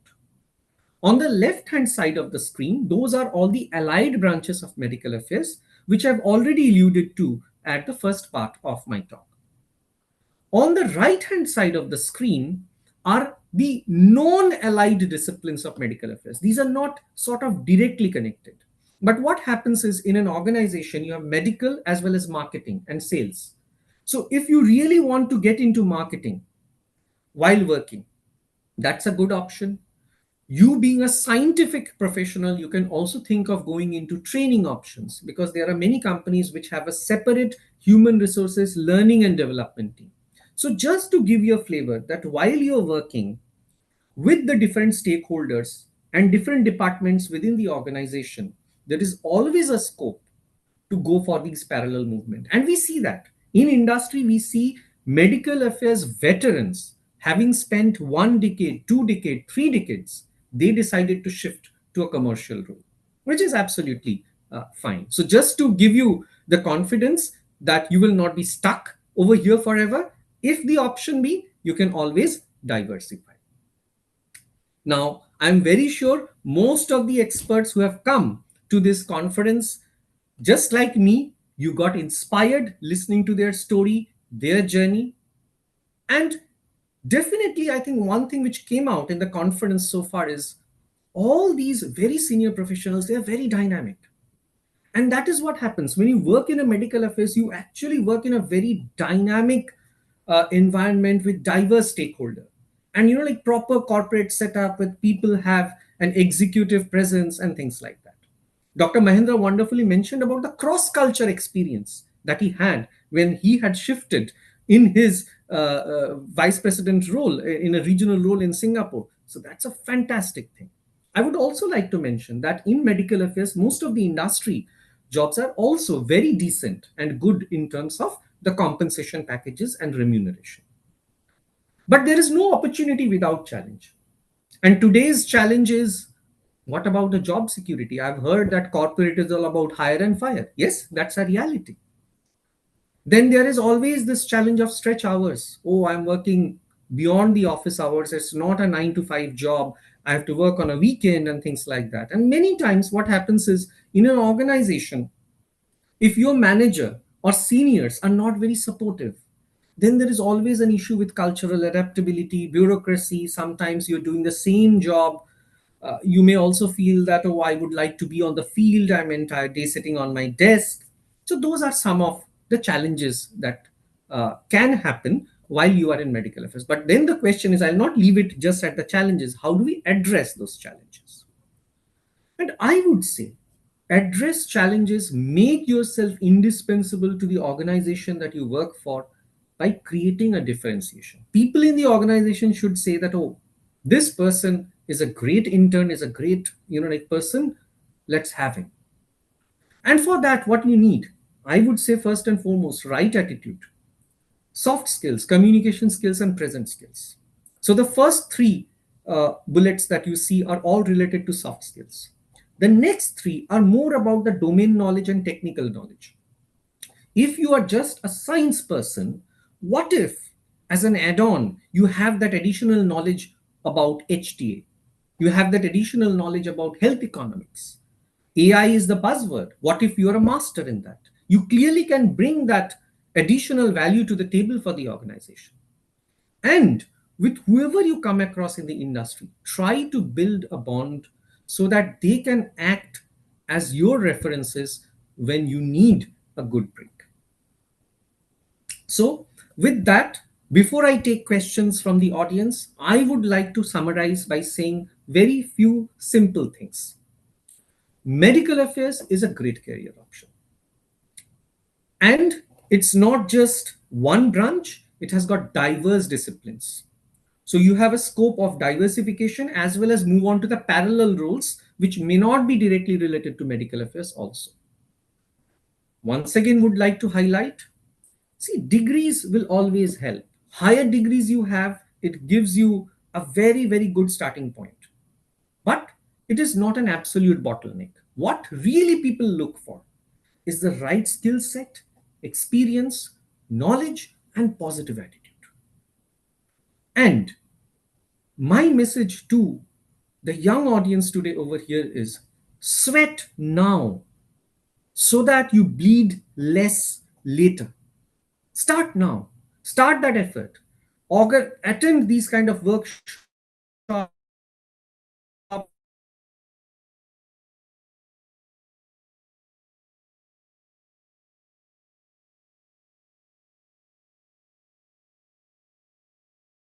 conferences, interact with people and opportunities, because there is no textbook or notes. So with that, I would like to conclude my presentation, and I would be more than happy to address some of the questions which are bubbling in your mind. Thanks, Dr. Romek, for such an insightful and wonderful session. I think you have clearly laid out the career pathways, opportunities, and challenges, and how to convert every challenge into an opportunity that we see in a way. I think that's the best part, because no career is easy. Corporate levels, I would say, sometimes you think it's a straight line, but we all know it's a jigsaw puzzle. How we navigate through it, how do we convert these challenges into opportunities, I think that set us apart. With that, I see a few questions. Ritul, if you can please read those out. Yes, ma'am, sure. The first question is from Bala. Can someone from medical affairs shift to market access or HEOR? Absolutely yes. Absolutely yes. HEOR is clearly within the domain of medical affairs, so you can clearly become a health economics outcome specialist. If you do that, it will add very high value within medical affairs, and clearly also market access, marketing, clearly yes. In fact, what happens with your medical affairs experience, if you go to these branches then what happens? Imagine now if you go to market access, you are a very differentiating individual because you have both medical affairs experience and now market access experience, right? So clearly, yes, that is possible. Yeah.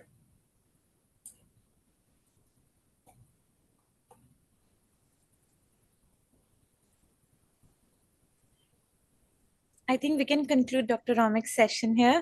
Thank you so much, Dr. Romik. It was an absolute pleasure listening to you. Thank you so Thank much. you. Thank you once again, Dr. Richa and Dr. Ajit, for your kind invitation. Look forward to many such collaborations. Thank you. Of course. Thank you so much. Ritul, over Thank, to you. thank you, Dr. Romesh Ghosh, for sharing your valuable experience and perspective with us today. Your talk truly provided great clarity and motivation on how careers in medical affairs can evolve from bench to boardroom. Now joining Mr. Narendra for this session is Head of AI Technology at FarmGen AI, who will be sharing his insights on the same topic, AI in research, systematic review, literature review, and publication, stepwise training with hands-on.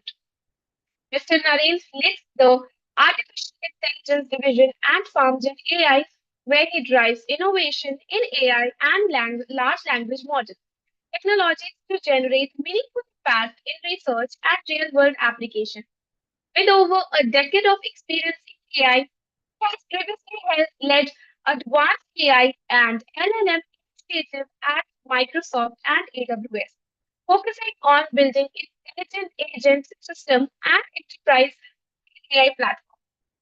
As an innovator, he holds 4 US patents and has authored 5 research papers published in renowned international conferences, including ICE and RANLFP. Mr. Narendra is deeply passionate about using AI responsibly to enhance decision making, accelerate research, and transform organizations through technology. Before we begin, a gentle reminder that we'll have a Q&A session after this talk. So please keep your question ready. Let's extend a warm welcome to Mr. Narendra as he takes us deeper into the world of AI-driven research transformation. Over to you, sir. Before this, Ritul, I would like to just take a moment. Narendra, Sampath, and their company are also our collaborators, and they go by the name of FarmGen AI. Right. So Narendra, if you can elaborate more about the company and take us with the session ahead. You're on mute. Ritul, if you can make him co-host and help in unmuting. Just a second, ma'am. Sure.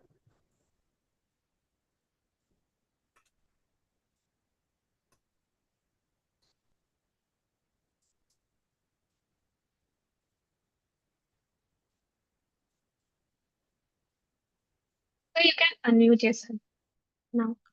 Yeah, thank you, Richa, and thank you, Ritul, for a nice introduction. Uh, let so I think let me share my screen. I think before sharing the screen, let me talk few words. Am I clearly audible? And Yes, sir, you are audible. yeah, thank you. Thank you for the confirmation. Yeah, sorry, I was traveling and my throat was some issue, so please bear with me. Yeah, so coming back, so we kind of, myself and Sampath, co-founded Pharmagen.ai last year. So majorly to, I think, to build various PV tools with AI, agentic AI infused into the tools, so that the most of the it will be along with the human argumentation into the tool, so that the quality of the tool, quality of the outcome of the medical literature monitoring, or like any other ICSR case processing and aggregate reporting, these should be the quality should be better, and the productivity of these processes should be improved a lot. So with these in mind, like building we are building pharmagen.ai, where one-stop place for all AI needs for the pharmacovigilance and for other legs in the future. So with these, maybe let me start with my quick presentation. After that, Sampath will take you through the hands-on. It's more like he will go through the real demo of the product. How is it there helping pharmacovigilance medical literature monitoring today. So with this, like, let me share my screen and then go through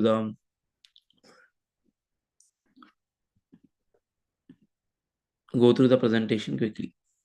Okay, give me a second.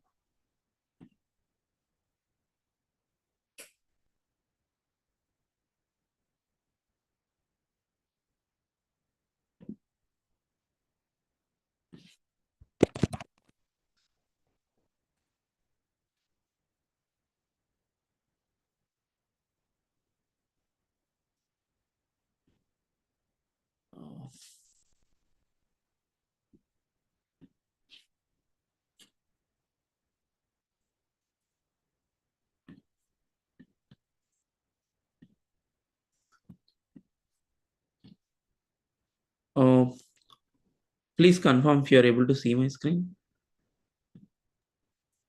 Yes, sir, your screen is visible. Thank you.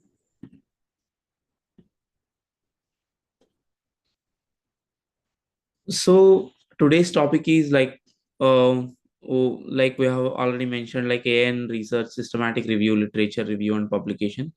So I think most of you know, I think by this time already, most of the previous speakers might have educated about what are the end-to-end functionalities of pharmacovigilance. If not, like maybe at high level, I will just give you, like, pharmacovigilance is uh, maintaining the drug safety, like drug safety information, and then majorly from across all the regions, particularly for a given molecule, you have to keep vigilant about the what kind of adverse events are affecting to what kind of population, and if there is any great insight, bring it up so that you kind of precautionarily notify it to the world. It is at very generic level. I think most of, since you are pharma students, most of you might have already know about it, or you might have got taught about it. Of course, like, I'm coming from a tech background, but I just gave my definition of what it does. In that process, the most important part, one of the most important component is literature review and publication. um, uh, so so to give you intuition, like, why literature matters in research. uh, so I think there are like innumerable number of studies will happen right across the globe. For example, maybe if you take very specific to, like, maybe India, like, let's say there are some good professors from AIMS, India, like, or some places they started doing some experimentation around a specific population, such as like diabetic patients. How does like COVID-19 vaccine affected the diabetic patients? So this is one interesting curious study they did. Let's say if they uh, find out some interesting aspect, like, okay, COVID-19 vaccine is making some surprising adverse event in this specific population. They will write all the factual information and publish these literature articles across some journals. It can be local journal, or international journal, or national journals. So these kind of journals. So some interesting studies in these in some of these literature articles are published every day. Thousands of them, few thousands of them published every day across the globe, across the multiple journals, across multiple languages. So it is a huge scale of studies. So tracking these publications and what exactly they are claiming, and what exactly happened in that study. For example, at individual case level, like, for example, what happened to very specific diabetic patient when COVID-19 vaccine was given, and then what are the side effects or like adverse events happen. So what are the risks involved in it? So all those studies they might have mentioned in those publications. So uh, as a drug manufacturer, or like a CRO on behalf of drug manufacturer, uh, they have to need to keep vigilant about their molecule, what kind of studies are published across the globe, and then processing them studying them and then bringing the cases out of them and then processing through ICSR cases or for other aggregate reporting or signal detection purposes. I think I am assuming most of you know already these different tasks. But if not, yeah, these are very specialized tasks from which literature information will be contributed to. So in the pharmacovigilance, this process, analyzing these literature articles published across the globe uh, every day or like every week, and then submitting it to FDA in a format which is required, is called medical literature monitoring. So I hope I had given enough intuition about it. So let me go ahead. So in a nutshell, so you have to detect what is MLM. So in a nutshell, it's like a detect new adverse events or side effects from particularly from literature articles, confirm benefits or warnings about the medicines, and then support regulatory submissions and aggregate reports related. The one section or like few sections of these regulatory submissions are very specifically mentions about the literature, what kind of literature study you did, and what are the cases or risks or safety events identified. You need to report them, for example, in aggregate report like PABRA or PSUR. If you don't understand, maybe I think there must be a session on that, or else you can read through. So these are the reports where you have to mention about what's going on or time to time after keeping it into the market. So what kind of risk versus benefit happening through your molecule or drug. So I think in that also there is a special focus on literature section where you need to analyze and then submit the find of insights from these literature monitoring, and then summarize in a defending way or in a crisp way in that report, so that the health authorities knows about it. So who does MLM? Of course, like I think the ultimate owner of MLM, who is responsible to do MLM, is always the drug manufacturer. But while drug manufacturers focus on drug discovery and then production and then selling into the market, most of these manufacturing companies will be outsourcing this work to the CROs. So as you know, I think I'm using these words assuming you already well equipped with these terms. Just in case, I think CROs, you already know who does the entire processing work for these drug manufacturers to keep the compliance enforced by the health authorities like FDA, EMA, or CDSCO from India. So this is what high level happens.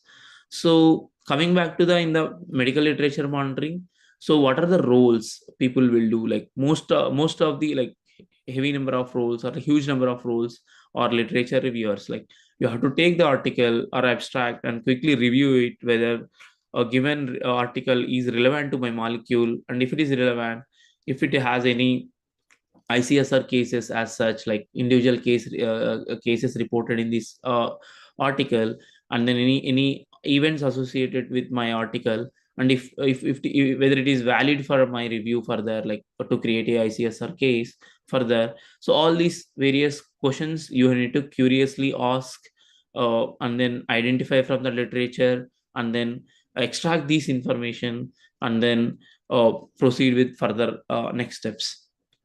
So at a high level, reviewer is that first stage who extracts this information, and then quality checkers or QC, we call it, is how well you have done. There is a one more pipeline who will verify it, and if there are any corrections and then fallbacks, he will assign a score or error to the initial reviewer.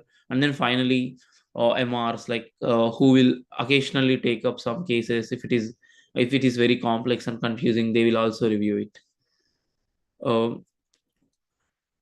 So I think how does it work? Like how literature monitoring work traditionally is, like you have to go through the journals like PubMed. Here you are seeing here, right? Like this is a huge collection of these journals or literature articles which are published across the globe, which is free, maintained by US FDA.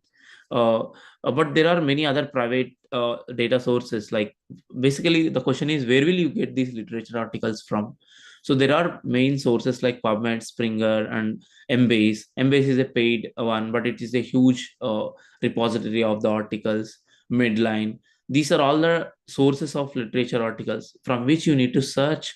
For example, if you are processing a literature articles for this week, for upcoming week, you or like last week, you need to go and search within those dates and download the articles, and then manually you have to search in these sources and then manually export these into Excel or some format, and then you have to open and then read through these titles and then abstracts manually, and then again like finally write whether it is valid case, invalid case, and also a lot of secondary attribute information, something like if it is valid, why it is valid, and what kind of valid or invalid criteria it belongs to, and what kind of drugs, sometimes multiple drugs might present in those studies, so whether this study is literally related to my drug or not. So there are various other fields.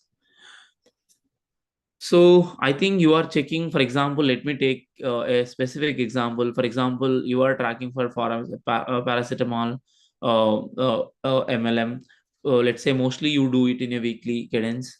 So you search paracetamol adverse effects or with a proper complex search string with all the keywords in that PubMed, and you get like maybe 10,000 results if you keep entire year or something.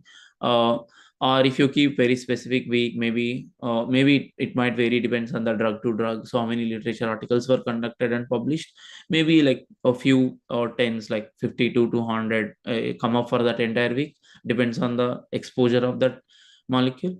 And you manually open, read, and then tag all the information. Of course, like here, even if you get for a week 50 to 200, most of them may not be invalid for you because it might be done on some animal studies and all that. So you have in vitro studies. There are various cases where you don't consider it as a valid ICSR case from the literature article. And for other purposes as well, for aggregate reporting, there has to be a proper signal, and for signal detection, there are various criteria to validate through. So you are basically going through a lot of articles, because sometimes these search results are suboptimal. It means like whatever results you get when you search in PubMed may not be 100% relevant to your drug or something. So they try to keep the coverage high, so they will give a lot of such results. So finally, you manually go through and then valid and invalid, you manually assign these labels, and valid ones might be only 20 out of 70 or something like that. So all remaining 130 in that a week might be very like useless for you to go through, but you have to go through to find out those 30 or 40 or 20. So that's what how the process will go. So the challenge is explosion of data again. Like there is particularly for certain molecules, you'll get few thousands of articles over a month or so. So it's very difficult to do properly manually and read through the entire article as well sometimes. So even if you miss few of them or if you do a suboptimal job here, uh, any such insight finding might get delayed by a few years. So which is kind of not good for entire pharma or like people out there in entire world. So that's where like we came up with this. I think like we have to augment AI here, particularly in this space, because it will also help humans to fastly navigate through, and then it will also do very quick job of entire initial review as such, and then human can do a oversight on it if it can find any issues and then append. So finally extracting and then these information is pretty faster, and reducing workload of the human by huge percentage. So I think before AI, you have to like there are more, like I already intimated, there are most of the, on the left side you can see the title, abstract, and the author's list, and a lot of other attributes of the article. And on the right side you need to manually extract most of these categories. I think we are just showing a sample here. So whether it is valid or invalid case, if it is invalid, why it is invalid, reasoning, narrative, or the entire narrative, what's happening in this abstract in a fewer briefer terms, drug information, patient information, event information, various other fields you need to manually extract and then fill it. After that, you have to save and send it for QC. QC again validates. Post that, it will be get for completion and then submit it. So this is like entire manual process. Sometimes you need to manually go through a full text article as well. So ideally you have to go through every full text article, but I mean, as long as if you feel to make it whether it is valid or invalid, most of the times you can decide through abstract, particularly if you want to read through full text article. So sometimes this article can be 20 pages long, so you have to manually read through and understand the entire article before doing the assessment of that article. So post AI, so as you can see, most of this information here is manually kept, and most of the information came automatically here. And then a human job is to review it, like what kind of things missed out from AI, and they can go on correcting it if they wants to. So I mean, to give you like a bit of technical details here, what exactly happens inside this automatic extraction. So it goes and pulls the articles through APIs and understands the sentences, identify the medical terms, and there are various instructions provided through which the model will try to score or finally extract all these, and then at various different stages. It's not like, okay, it will go and click a button, it will just extract like that. There are multiple stages it goes through, and then finally extract the various clear summaries. I think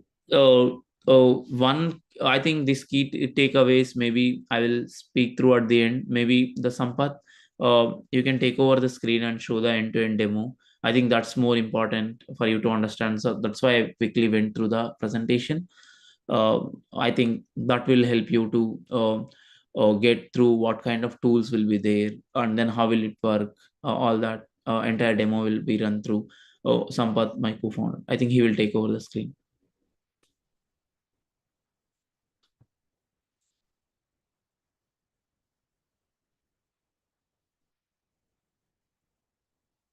Sampath, are you there? I am here only. I am here only, Narendra. Sorry, I am unable to unmute you. Yeah, you can drop off the call. I will take care of this section again. Hi, team. Good evening. Like, yeah, please take. Yeah, is my voice is audible to everyone, right? It's clear. Yes, sir, your voice is clear. Yeah, thank you. Yeah, I'm sharing my screen. Let me know once you are able to see. So, is my screen is visible to everyone? Yes. Yes, sir, your screen is visible. Yeah, this is our AutoLit MLM literature monitoring tool. So I'm logging to admin access, the manager or role or who is going to assign the literature articles to the reviewer 1 and reviewer 2. This is a company admin or manager login.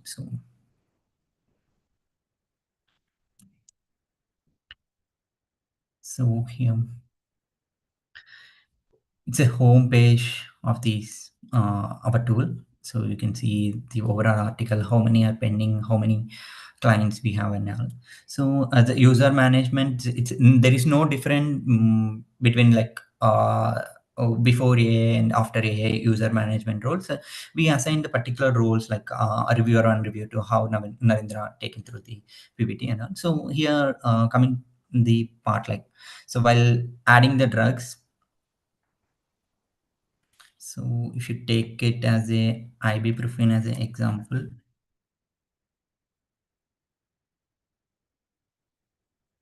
so you don't want to extract all the details. You just use the refresh button here.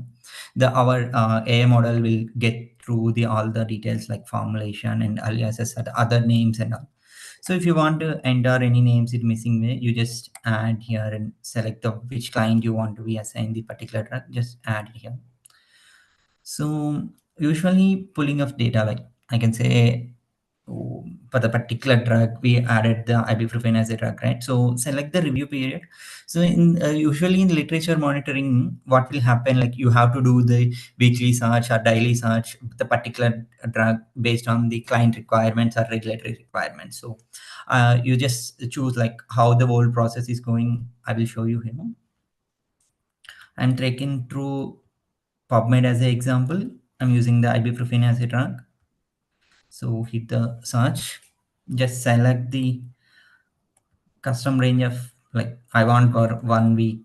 I can say like the 10 to 25th to 2025 11 0.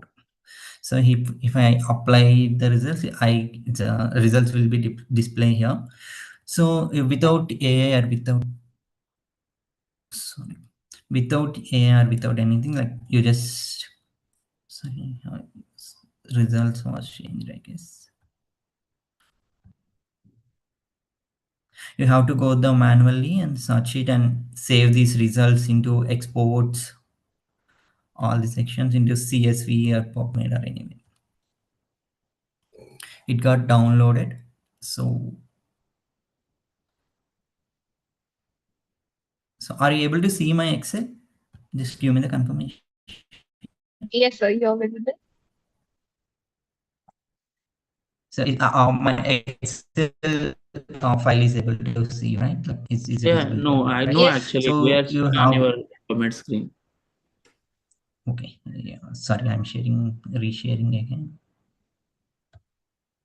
So now I think it visualize. Now I'm able to see the Excel. Yeah, yes, we can see. Which I downloaded from PubMed. Yeah. So you have to go through each and article and analyze the abstract using the PubMed ID. So is it a valid ICSR? Is the patient is involved or not involved? You have to enter this based on the client requirement, whatever data you want to extract. So you have to extract provide the valid invalid criteria for the ICSR. It will be an aggregate report or it's any signal is there, and you have to read manually. If required, you want to go through the full text article. So read the entire article and analyzing the data. Is there any patients are involved? So you have to do that like very tedious job. So now what we did, just select the review period. So sources, I'm using the PubMed only. So hit the button, it automatically fetch all the relevant articles into our database. So once he fetch, like all the articles will come to here, the pull request, which is whatever the number, it will be appear here. So it will take some time to analyze. Why it's take time, I will explain you. So for this, I recently pull for the Dolo 650, the paracetamol drug.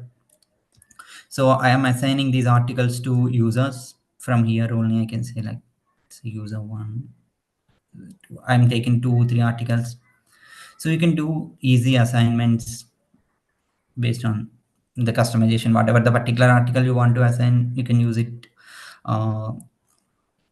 Manual assignment button. You don't want to use the manual, you just want to the advanced, the equal level article also you can do the particular level, and equal distribution also it's possible to, you click on the assignment button. You click on the assignment button, it will automatically assign. So I have assigned to the R1 reviewer. I'm going to log in through the R1 credentials.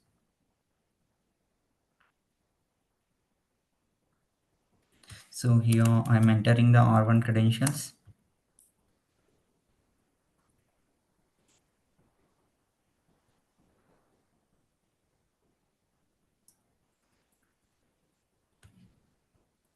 So right now I have assigned 2 articles, right? So I will show you how AI will work here and how the data extraction has been done by AI. So we can see. So I'm taking this article, for example. Can you see here? This is the left side, whatever the PubMed data is presenting, the periodic Steve's, like they are analyzing on the 2 diseases, particularly about Dolo 650. Our AI model, like extracting the data from is our tablet is present or not present. It will give the reasoning for the ICSR assessment also. The abstracts provide the identified about the pediatric patients. So it will give the summary of the narrative, like how the research done it's relevant to our particular drug or not. So extracting of these details, you just validate it. If it is wrong, you have to be enter another. If it is say like only Dolo 650, our suspect that's present there. If missing any drug, I can say like some of the drug you just want to enter, like I can say for example, paracetamol is missing here. You just verify with the AI assessment and enter the details and correct it. So usually before AI, you need to manually review the articles and read it and extracting those details. But here with our AI agent, it's like very quickly generating the data. So organizing the correct format. Can you see here? Here these patient details also extracted by our AI agent. Just check. Can you see here? The patient details are clearly mentioned, like the periodic patients. So there is no particular gender mentioned. That's why they given as a other. So coming into the event section here, the events also extracted by our AI agent. So these are the event particularly, per particular drug RSA and USP labeling documents. Based on that, our AI model will analyze the label terms or unlabeled terms. These are the unlabeled terms that we right now present in the particular article. So it will give the serious or non-serious. Can you see these? These are the serious events that's analyzed by our article, our AI model. The full text article also fetching from the data like internet and displaying here. So if you want, you can review this article, the particularly data, like more about these things. So the reporter details also present here. If you want, you can do the follow-up with the reporter by clicking on the follow-up button. You can write any queries to the follow-up or author who published these articles. So here it will provide the aggregate report reasoning, the which type of aggregate report you just want to, like it's a PEPRA or a PADA or something. Whatever the aggregate report it will be, it will show you the signal. Is there any particular signal or valid or invalid signal? It will display here. We just choose the particular value and promote it into and correct it into the save the data, whatever you did the edits. And you can export this article into a PDF or XML. If you want to integrate with the existing databases in the ICSR case processing, you just download the E2B R3 format and directly fetching into that ICSR case processing. Just save the data and promote to reviewer 2. It will go to into the admin or manager. So they can they want to again the quality review they done, and they don't want to done like just they will keep it as a review one. And so this is our database. You can see like how the manual efforts has reduced by our AI agents and this generation into AI. So the process of the productivity has been improved and quality. You just want to verify the agentic solutions like AI quality. They're extracting the correct data, or they're capturing the right or wrong. You just do these things like more concentrate these things. And so this is our demo. So hello. Yeah, Sampath. So I think let me share the screen for the takeaways. Or else you can share if you have that. No, I haven't opened that screen. Okay, got it.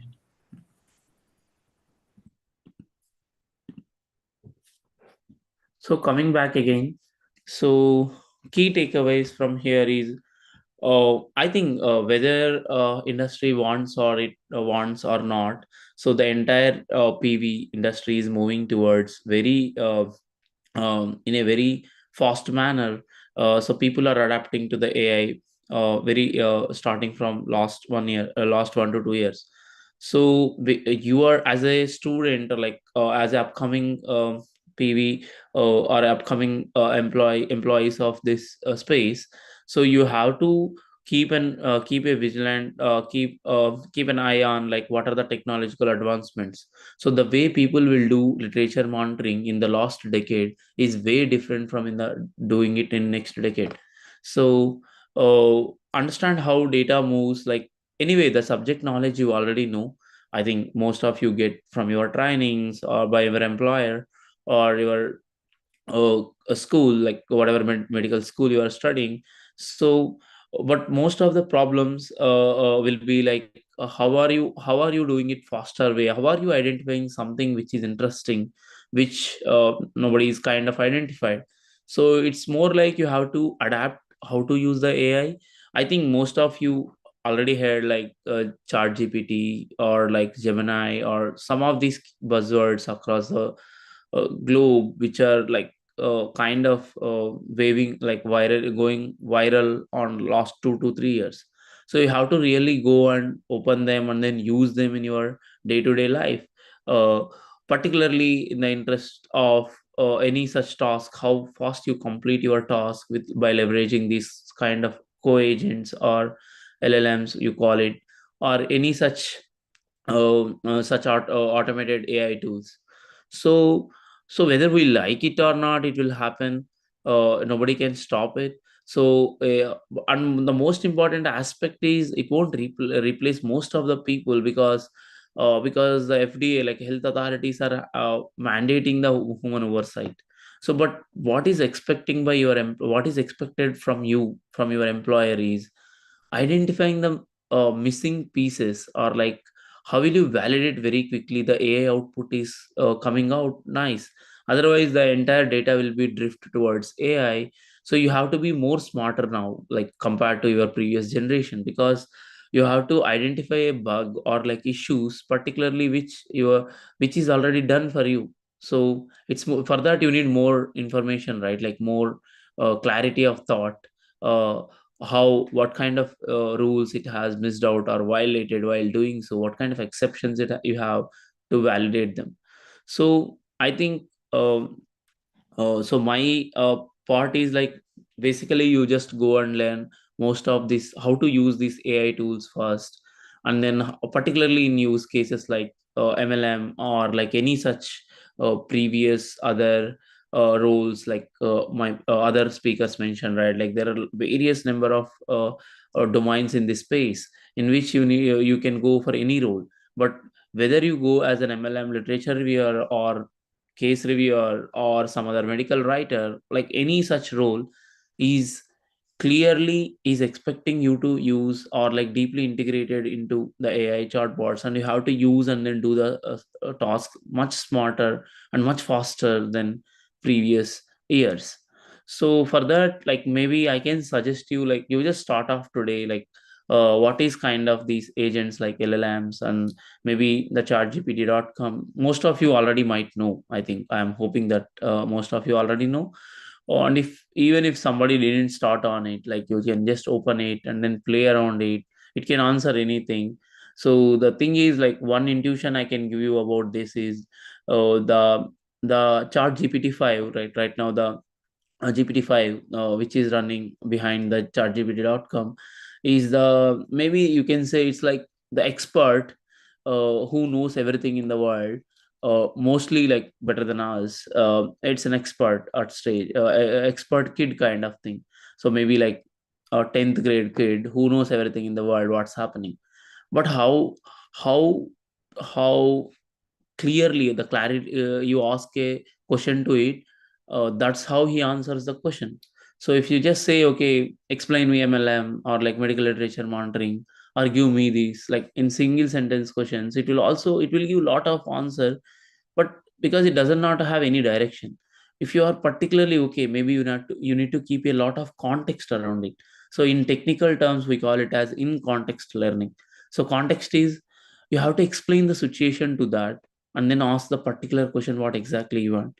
Let me take an example. I know some of these technical terms, maybe like you don't get anything from it, but maybe let me take an example. So let's say you want to ask one small question around it, like let's say, oh, what exactly, like maybe you need to do yourself automatically extracting it. So you have to say, okay, I am a student of so and so, and you have to give your who you are and what you are expecting from it. You ask a question, you provide it a role to the GPT, saying like, okay, assume you are a PV expert. I am like I'm just a student from B Pharm or whatever, and I am trying to explore PVMLM basic learning guide, and to start from let's say how to search, what is search string, and then assume I don't have much background on these and zero experience on that. So can you explain me this in a in an understandable and intuition way with a lot of examples. Let's say this is your question, then it will clearly explain the entire intuition to you. But if you don't do that, just ask like, okay, explain me what is pharmacovigilance medical literature monitoring, which we used to do, because you normally search in Google, right? Like normally people search in Google with very shorter keywords. If you do the same behavior with chat GPTs, you get answers which are very lengthy, very very generic, and you might like fed up reading it. So finally you thought like, okay, LLM is not so great, it's not answering me very specifically.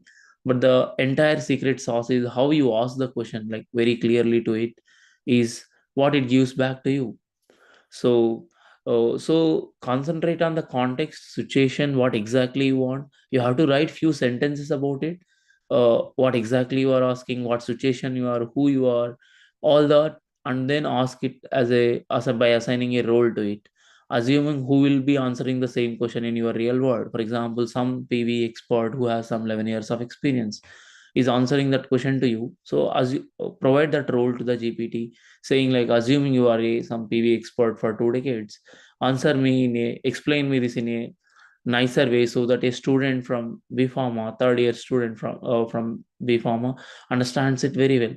So you have to provide in such a way such that you will get better detailed answer and tailored towards your role and your knowledge. I think I've seen most of the people just use it like a Google search, but that's not how you have to use. So unfortunately, like people just don't know about it, and then sometimes people say that it doesn't work and all that. So most of the times it works a lot. Maybe there are very few cases where it might just hallucinate or something. So so overall story is like you have to adapt to the AI. Particularly what immediate action for you is go ahead and then open the chat GPT and start using it for your regular works. Maybe like just like maybe you might be already doing so, but if you are already doing so, then you try to learn how to use it more effective way as well. For example, providing lot of context to get what exactly you want very within few seconds, rather than huge number of essays out of it. So that is an art like you need to start from now onwards, so that you evolve through, maybe people call it as technically prompt engineering and all that, but whatever it is, so it's more like a context learning, how to provide a context to the LLM. So that is the key skill. Not only you, even if you are like moving away from entire pharma and starting up some completely irrelevant business, let's say something, still you need this kind of AI skill. So that is the motivation, you have to figure it out.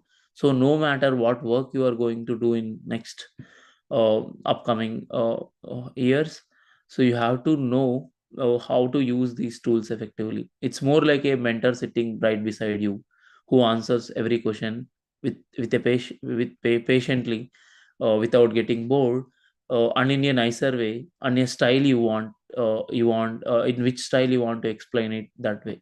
So it's all about you to leverage it in a right way. So I think uh, we have finally left with 12 minutes, I think. So if you have any questions, maybe any, it can be any like any Yeah. curious questions about AI, anything, you can take over. Actually, we are just in time, Narendra, right? But still, few things I would like to say is say are, I think you have picked up the right pulse. Like, people don't know how to use it. In fact, I'll give an example. When I started using large language models, I used to give, short queries. Like I was used to giving it to Google, right? And then I always used to think, why am I not getting the accurate answer that I'm looking for? But giving right prompts is very necessary.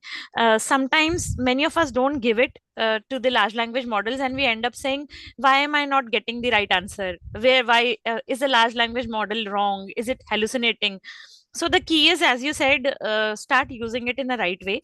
Second thing what I liked is when you said, whether you like it or not, it's here to stay, and it will not take up your jobs, because there's always human in the loop. Right. So very insightful session, Narendra and Sampath, and you have touched very, very practical things which many of us ignore at times. So thank you. And you have questions from the audience. Ritul, if you can go ahead and read them, and Narendra, you can also see them in the chat window. Yeah, sure. Yeah. So the first question is from Sakshi Soni. Can students access their AI in their research papers? Um, I completely didn't get the question. So can students access this AI in their research papers? Uh, so you are asking like whether can I use the AI in research paper writing or something? Uh, is that the intent behind it, or Yes, sir. I writing it think or reading it or something? that's the intent of the question. So yeah, so definitely you can use. See, the problem is people see, all the research is about gathering some insight and then writing it in a acceptable format. So definitely you can use it for writing and all that.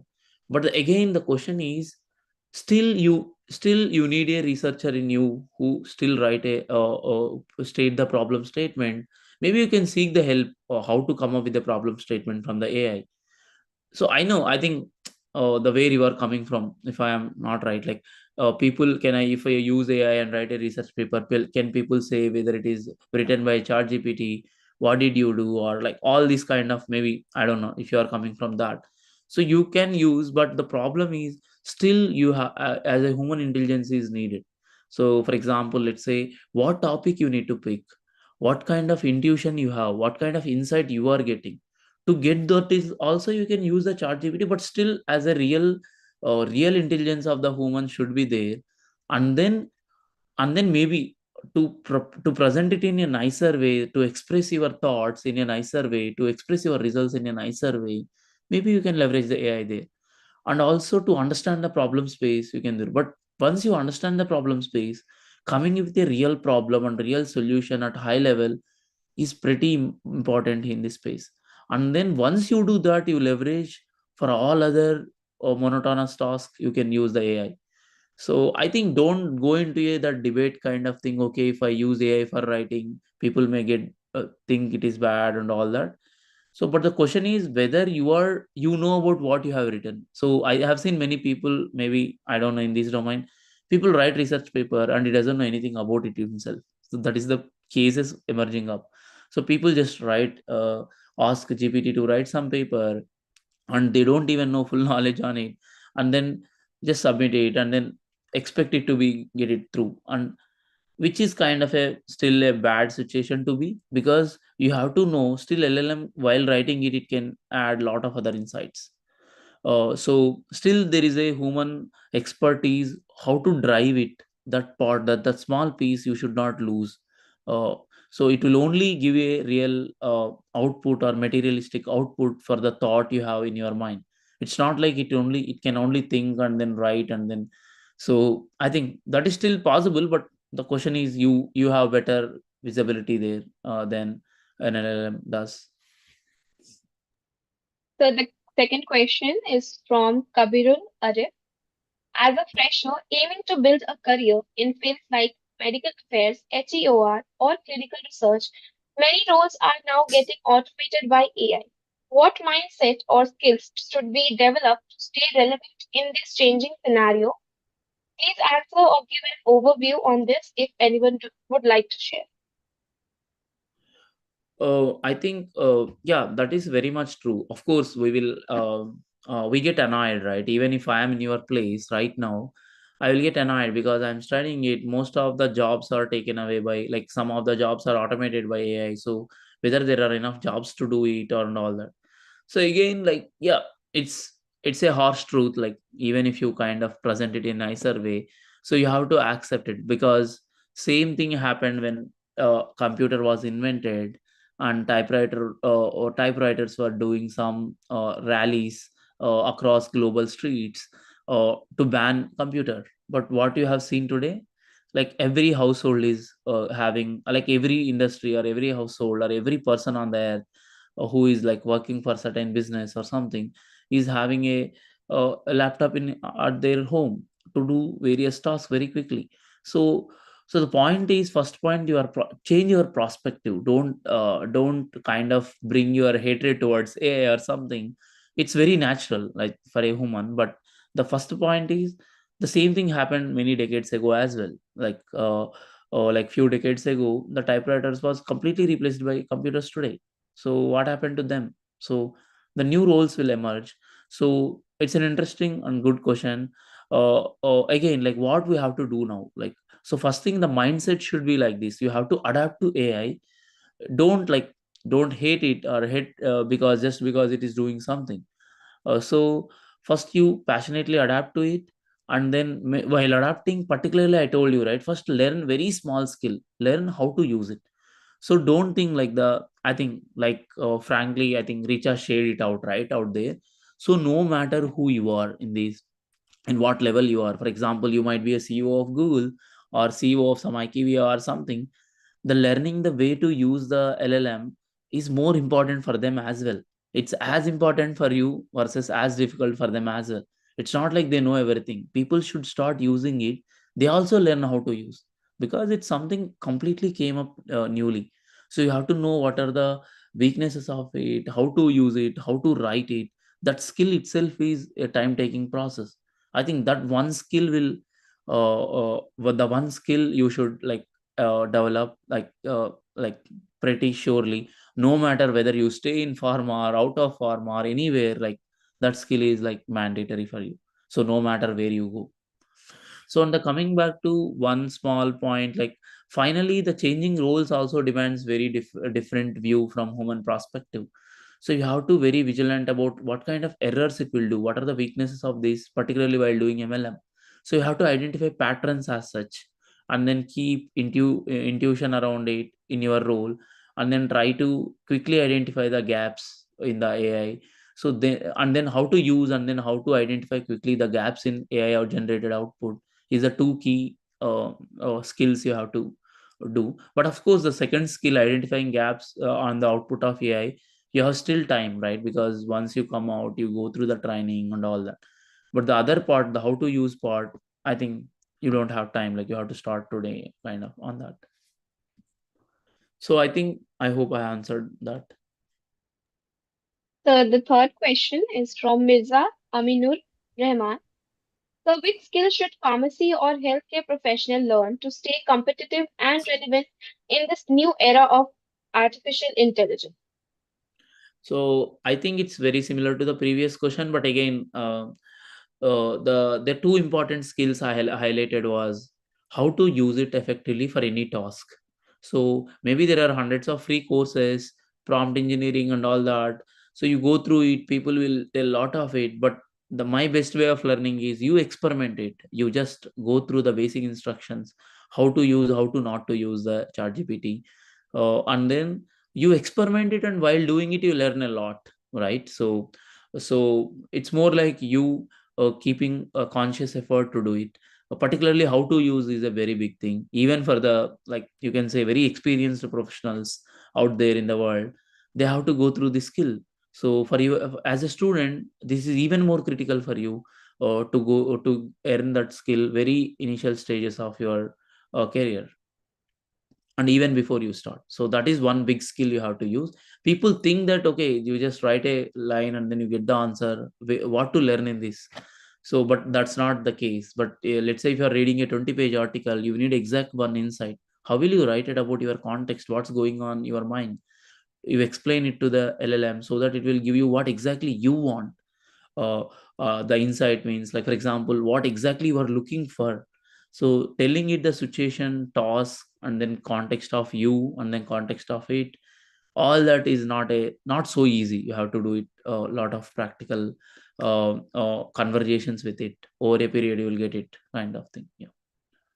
So I think I meant to have answered very specifically what skills you have to learn. But of course, the second skill was you need to find a gaps on the output and how to refine it, kind of thing, very quickly. So of course, for that you have time.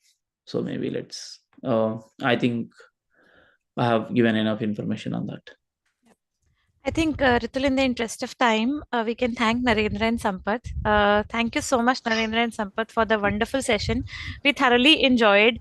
And AI is something that we need to get used to. We need to start doing it and learning to use it in a proper way. Yeah. Thank you, Richard. Thank you once again, Mr. Narendra and Mr. Sampath, for sharing your valuable time, expertise, and vision with us today. Your session truly gave us a deeper understanding of how AI is transforming the way research and publication are carried out. Thanks a lot. Thank you. Thank you, Richa. Bye. Now, moving on, we have with us Dr. Lalit Raute, who will be speaking on the potential of market access. Dr. Raute currently serves as the market access TA lead for immunology continental at AbbVie, based in Singapore. With over 15 years of extensive spanning market access, pricing, and real-world evidence across global markets, he has held key leadership positions at Johnson& and Johnson, where he led regional strategies for hematology and solid tumor at earlier at Tata Consultancy Services, driving market access projects across US, EU, and Asia Pacific. His journey began at Holistic Sharia Institute for Public Health, where he worked on international research collaboration with institutes like the World Health Organization, Harvard School of Public Health, and NIH US. Throughout his career, Dr. Raute has been combined deep analytical expertise with strategic vision to improve access to innovation, therapies, and influence healthcare policy across regions. Before we begin, a quick reminder that we'll have a Q&A session following this talk, so please keep your question ready. We are truly honored to have him with us today. Along with him, we also have Dr. Mahendra Rai joining for this session. Please join me in welcoming Dr. Lalit Raute for his talk on the potential of market access, along with Dr. Mahendra. Over to you, sir.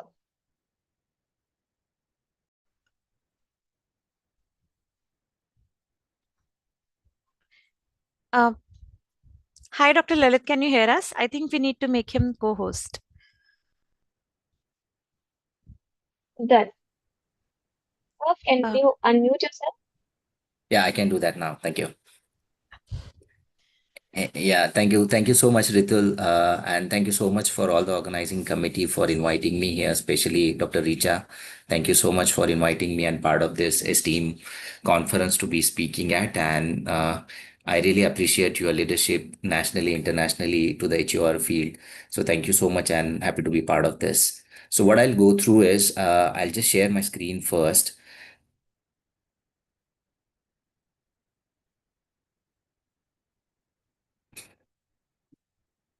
Please let me know once you see my screen and if it is visible to everyone. Yes, sir. Your screen is visible. Okay, that sounds good. So, I mean, I know it's the end of the day presentation, and maybe everyone is overwhelmed with a lot of knowledge and a lot of technical things.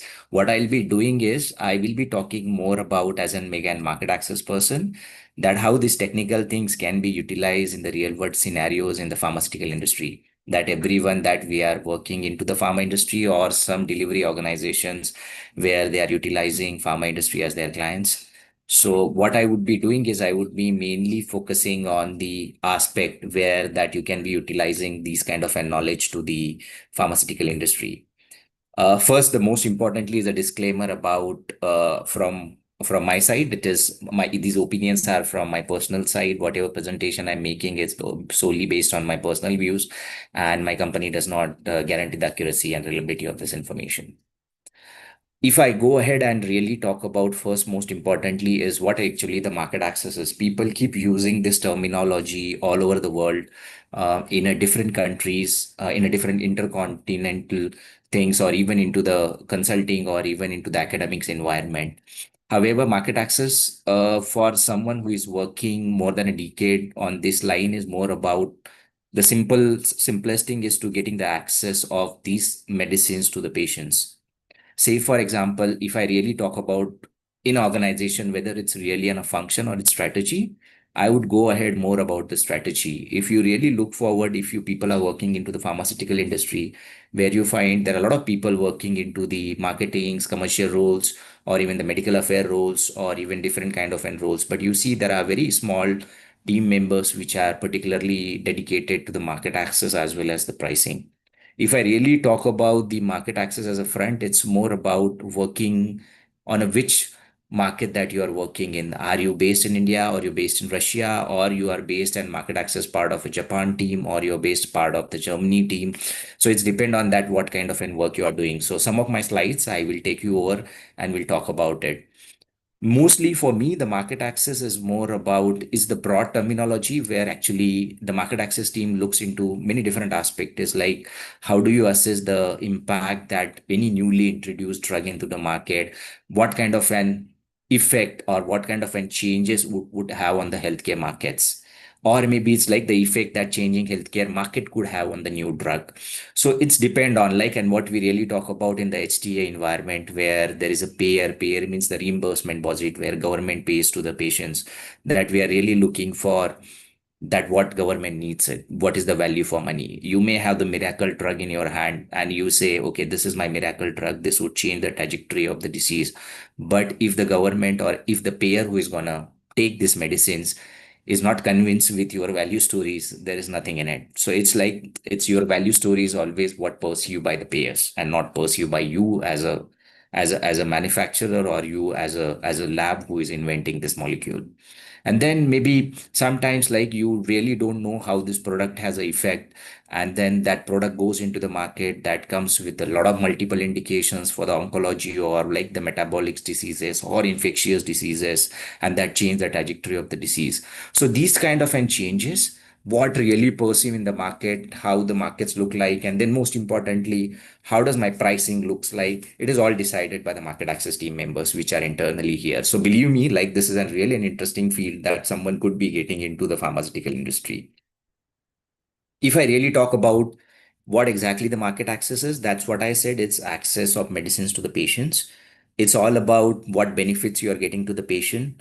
Most importantly, is a rapid and maintained access. That means that how the drug is quickly reaching to the patient, and once it started reaching, it should be keep reaching.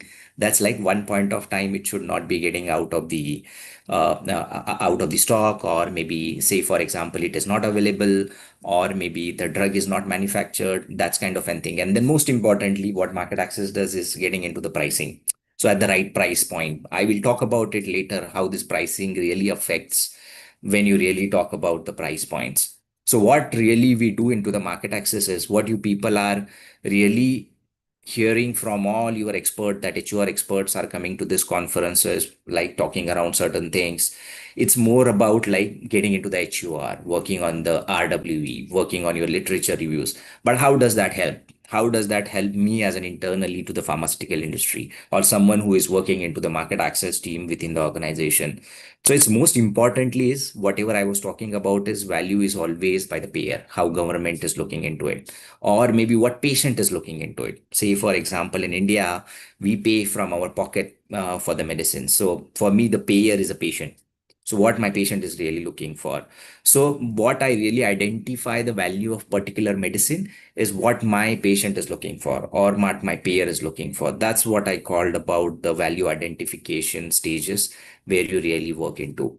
There is certain different level that how do you create that value. Say, for example, value identification is that my drug has a more better clinical efficacy or my drug is more safer to the current treatment options. So what my HEOR and RW study will help me to do that to prove my hypothesis that what I'm putting forward to. That's my I'm identifying my value in the market for particular patients or for the payer. And then I'm creating that value through all my technical assets that or technology. What I have is my RWE, my HEOR, or sometimes I conduct some of the clinical trials, pragmatic clinical trials. So these kind of things. And then the most important things that comes is like once you have these kind of studies published or once you have studies this outcome, how do you communicate this value to the payers? So say, for example, if you have any HEOR study conducted and you may can say that like my drug is cost effective, but that is not sufficient. Maybe you really need to put that into the value to the patients, to the payer. Like maybe you talk about the societal value, you talk about the payer value. So it's from that different benefits, how that is making the changes in the quality of life of the patients, or how it is bringing to the somewhat like what is the cost saving for the payer that payer is looking for, or my budget impact doesn't go very high. My budget impact is maintained that I'm currently having this much of million for this therapy. So my budget doesn't look like more, but at the same time, I'm treating more patients. So all in one, I think I'm getting benefited having these new medicines. So this is we call value communication. So this is really an important criteria. Now, if I'm talking about these three different parts, believe me, working in each field is a different job altogether.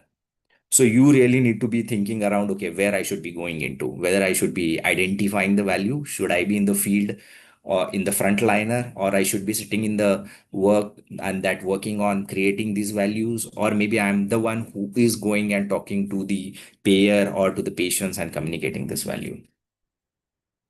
If you really look around these pharmaceutical markets all over the world, there are two broad categories that you can make the changes. Like first is about your self-pay markets. What I was talking about is your self-pay market. That's most importantly, that means is your patient is paying from the pocket. Or maybe sometimes there is other terminology they use, out-of-pocket markets. Or sometimes they say patient market, or like where the payer is a patient. So is all the terminologies are same. The thing, simple thing is that where there is no government, there is no payer body, and every patient is an individual payer where they pay from pocket or they pay from their personal health insurances. So these are the markets, these are growing significantly. Say, for example, if I take an example, India is a classical example. If I take some other example from Latin, Brazil is a classical example. If I also take some examples from Russia is a classical example, or maybe some of your Southeast Asian markets like Indonesia is one of the biggest self-pay markets, or Vietnam or the Philippines, these kind of a biggest market called as a self-pay markets. However, there is always a challenge because now if patient is paying, there's always affordability challenge. When I'm getting around the high cost therapies for my cancer medicines or for my immunology medicines or for any kind of a rare disease or orphan diseases, the prices are always high. So the affordability remains high. Affordability challenges remains high. There is always an willingness issue. Those who are always remains high. If I talk about self-pay markets, they are also called as an emerging markets. We always talk about like the definition, what exactly the definition of emerging markets from some of the experts that they really explain what emerging markets is, where you have a lot of potential, but at the same time, there's a lot of risk. So when I enter as a pharma industry or I enter as a person over there, I really need to look forward to how am I going to get into this markets. And that's the reason this is a challenging time for some of case. If you people are working in self-pay market, I would say you are being one of the luckiest person to be working into the pharmaceutical industry because there is a lot of ambiguity day in, day out, and you really need to struggle around this. If on the right side, these are the reimbursements market, these are very clear markets, like you don't really need to work around. I mean, these are very sophisticated markets where, like, take an example of Japan or Australia or Germany or France or UK, where there is a payer, there is a central healthcare system run by the government. There is some bodies like you people by this time know, like NICE or somewhere other different bodies, those who evaluate these newer medicines based on all the technological tools that I have told, and they decide whether this drug can be reimbursed. That means available for all their public. It's here now the opportunity for us to convey the value, as I said. There is a budget constraint, but affordability is not always a challenge. That's the reason you see Japan, whenever there is a newer medications comes, Japan is the first country, one of the first countries in the world who gets the access to the newer medications. And then they have the well-established HTA system. So this is more the sophisticated markets where some of the technologies and tools are utilized to get into the markets and working around. If I talk about the self-pay markets, I think I have explained this in a bit, but if you see, there are a lot of strategies that help identifying the opportunities for the self-pay markets. First, most important thing is that in the self-pay markets, your first important stakeholder is a physician, is a doctor, that who is treating the patient, who is making those decisions along with the patient who takes the medicine, or how the treatment lines look like. So you really need to be focused toward the strategies towards the physician, how your access strategies work around, and whether maybe it's in clinical safety or cost, but you really need to be innovative around that, how you put forward your values. There are also some patient-centric strategies. If you've seen, maybe take an example of India, there are many pharmaceutical companies are running patient assistance, support, and access programs. This is like to ease the affordability, increase the willingness to the patients. Or maybe there are nowadays there is a trend that there is a lot of focus on the innovative medicines, that we really focus towards some of the good values tools that they talks about, a lot of budget saving to the patients, to the payers, and then they look around the cost of the medicine or maybe the value of the medicine per patient. So there are a lot of innovative strategies that many companies are coming out and thinking around to really convey the value of innovations to the patients, where they can get this medicine available for them. If I really talk about the real world evidence studies, I mean, the use into the self-pay market is limited at this moment of time. It is depend on what exactly is the objective that you are looking forward to. I mean, let me clear one thing, like nobody would go ahead and conduct any kind of these studies unless and until you see there is an opportunity to convey the value to the patients, to the doctors, or to the payer. So you really need to create those opportunity even before you are conducting these kind of and different research or different kind of and studies, or really want to focus towards it. So these are some of the classical example that some of the self-pay markets they are looking for. I mean, if I say therapy area leadership, you see some of the companies are purely working on the therapeutic areas which are of the prime importance. Like, so there are some companies which are really works on only oncology, or some of the companies work on only metabolics like diabetes kind of thing. What they are really doing is they are developing these markets. They are really knowing the needs, going into the depth, and every time they are looking for a new avenues to achieve where they can get the better and better access to the patients. So this is one of the strategies. Some of the emerging market solution is that your pricing strategies. If I say, if you're able to see here, there are some of the orange dots. These are the prices available into the US markets. But if you see the green dots, where your prices are into the Indian markets, like say the actual price point they put forward to the patient where affordability are challenged, like 10%, 15% of the prices in the US. And these are multiple companies that I'm talking about. So I mean, one of the also strategy to work around the affordability challenges. There are innovative pricing strategy. I may not go ahead in the detail, but you must have seen many of the patient access support programs what other companies are running. So over and over, what exactly we are looking and working here is that whenever some of the research academic institutions that we work into, that we develop some of the technologies and tools, or some of the projects, or some of the HEOR, RWE, or different kind of studies, we really need to see how these studies are going to help me to reach to the more patients into the self-pay markets. So this is one of the basic fundamentals of working into the self-pay markets that whenever I was talking. And if you are being part of some of the India teams, or some of the Indian pharmaceutical companies, or the even multinational companies, everyone is doing a great work for the patients. So we really need to look for, if we really wanted to go into this, or maybe really want to reach into this, you people need to be little more innovative, thinking on basic fundamentals. Keep repeating that your medicines is reaching to your patients at the right time with the right price. If I go ahead to specifically little more on the HTA as a game, I would not call it, but HTA is a multidisciplinary process which use the methods. It's more importantly determining the value of the health technology, or maybe to the medicines, whatever I'm talking at the different point of times. What we work on, that HTA is not HEOR, or HEOR is not HTA. For HTA as an technology assessment, HEOR is one of the very important tools that helpful to create your value models, or conveying the value, a pharmacoeconomic value of the product. But at the same time, you really need to provide the clinical effectiveness studies. So say, for example, give a classical example of the HTA system, where most of the time your payer accepts the head-to-head clinical trials, but sometimes these head-to-head clinical trials are not present. So when the HOR is helpful, getting into the network meta-analysis, which help you to compare the indirect comparison of the treatments, showing you how your drug is better than maybe the another innovative drug in the market. And maybe those drugs were compared into the clinical trial, which was against the placebo in both the arms. So these are some of the innovative methods that we are working in.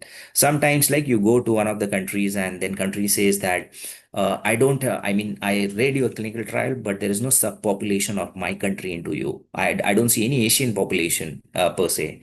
Then you conduct these real world evidence studies to help identify the value of that medicines into some of the markets.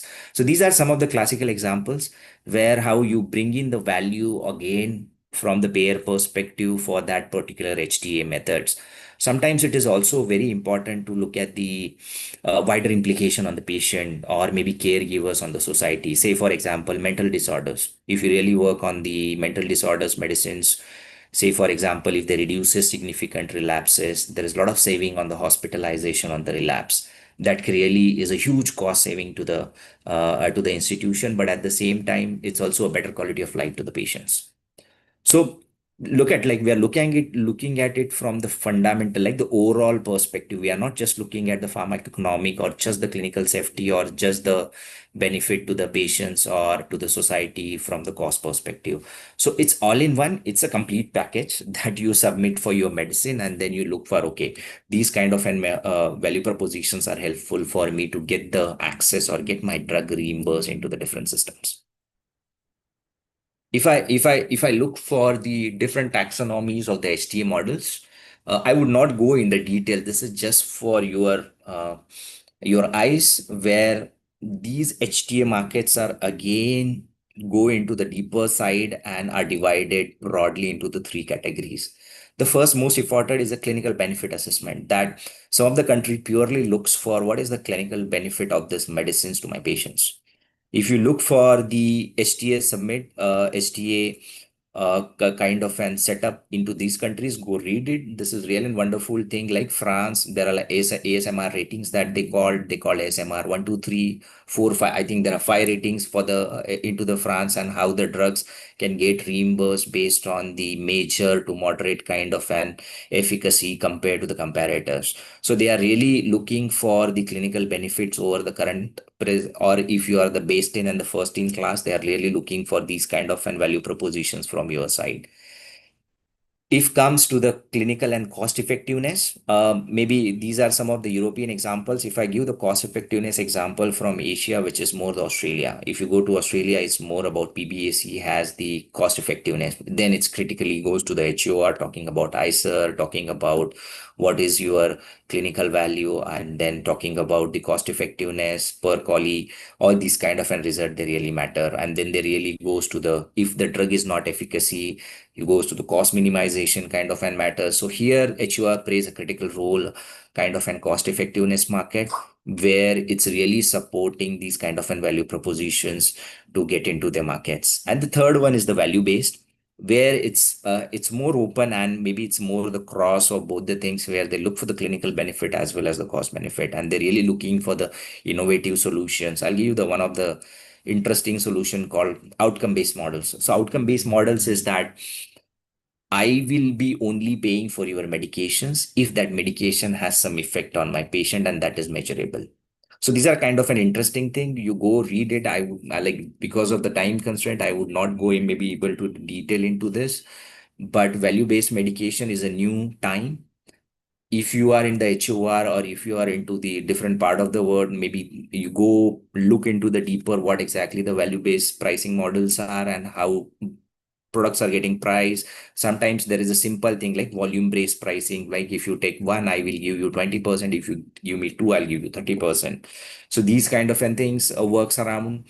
So these are very different kind of markets, how they really look forward and get these products available for their patients. And they also look for what is the value we are adding for the payer. So these are all the broad categories, but there are some more details into it. If you people are really interested, go work around looking at the value-based pricing models, because this is the new time which is going to coming ahead, and many of the different markets are also trying to adapt these kind of models into their country for HTA submissions. If I go about the value propositions, if you see, there are three broad categories when you see, I mean, there is a phase 1, 2, 3. These are all different parts are there, preclinical phase. But from the access perspective, I keep it into three broad categories, where you say early development phase, where what happens is like most of the time you see your drugs are best in class, your drugs are first in class. That means if it is in first in class, means there was no medication available. So because of that, there's also possibility that these particular mutations are not even aware by the physicians before, or not even get diagnosed, or there was not even any diagnostic test to identify it. So for that matter, you really need to make the awareness around the high unmet need of this disease. How much is the burden? What is the clinical efficacy? How's the safety works around? And how do you really uh, look and produce that there is a high unmet need of this particular. If you're looking right now, there is a lot of cancer medications, things are happening. The PFS was like almost 2 3 5 months for some of the critical mutations, but right now with the medications, people are trying to stay, or maybe their overall survival has been even increased to 2 years for some of those patients. So this is like really changing the lives of the patients and enhancing their quality of life. So you really need to see how you bring the value of these medications into the early development phases. In the full development phases, as I already explained, it's more about the HTA being your expert, how you're working around, how your market access strategies are working, how you are planning well for the reimbursement submission.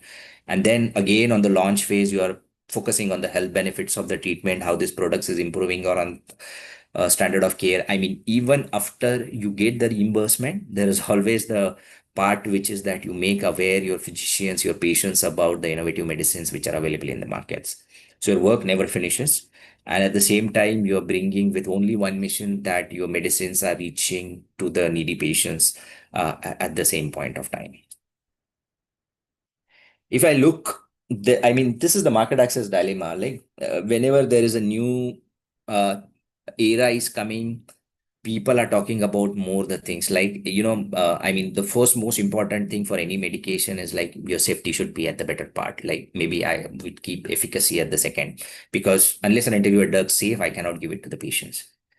Then from the regulatory perspective, it was always safety and efficacy was the bigger part of it. But now, right now, trend is changing, which is lower, looking for more the effectiveness, how that works under the real world situation. And that's the terminology being coined as right now is the real world evidence, which is coming right now. Going forward, it's more the efficiency. I mean, now I have my budget constraint. I really need to look for what is the cost also, along with the benefits from the safety and efficacy perspective. So I also need to see that what is happening around that. And then lastly, now we are again coming to the affordability, which is again cheap, going down and thinking around what is the price of the product you're pricing in the markets. So looking at from those different perspective, look at it like it's not only one study that you're working on, but how you can make those value dossiers that as a HUR person or as a market access person or as a pricing person you prepared, and how robust you are clinically or with the safety or pharmacoeconomic perspective submitting your dossiers to have these kind of changes on the payer's mind, which is again changing in the area. Maybe after a few years, someone is presenting, maybe we also have some more constraint and more considerations going forward. I would not go into the detail around this, but I think I touch upon many of some of the pricing models. But there are some pricing models which are really look into if a product is in patent or off patent. This was the only slide that I wanted to focus on the pricing. But like it's more about the when your product is patented, you need to more thinking around the health technology assessment and what is the requirement. But when your price is off patent, it's more around the broader and broader access to the patients. And then this is the product life cycle, right? People always make a comment thinking around the generics are always cheaper than the innovative products. But unless and until you have the innovative products from where the generics market would come, and then there is a significant investment on the HEOR, on the clinical trials, on that is. So these are all the cycles.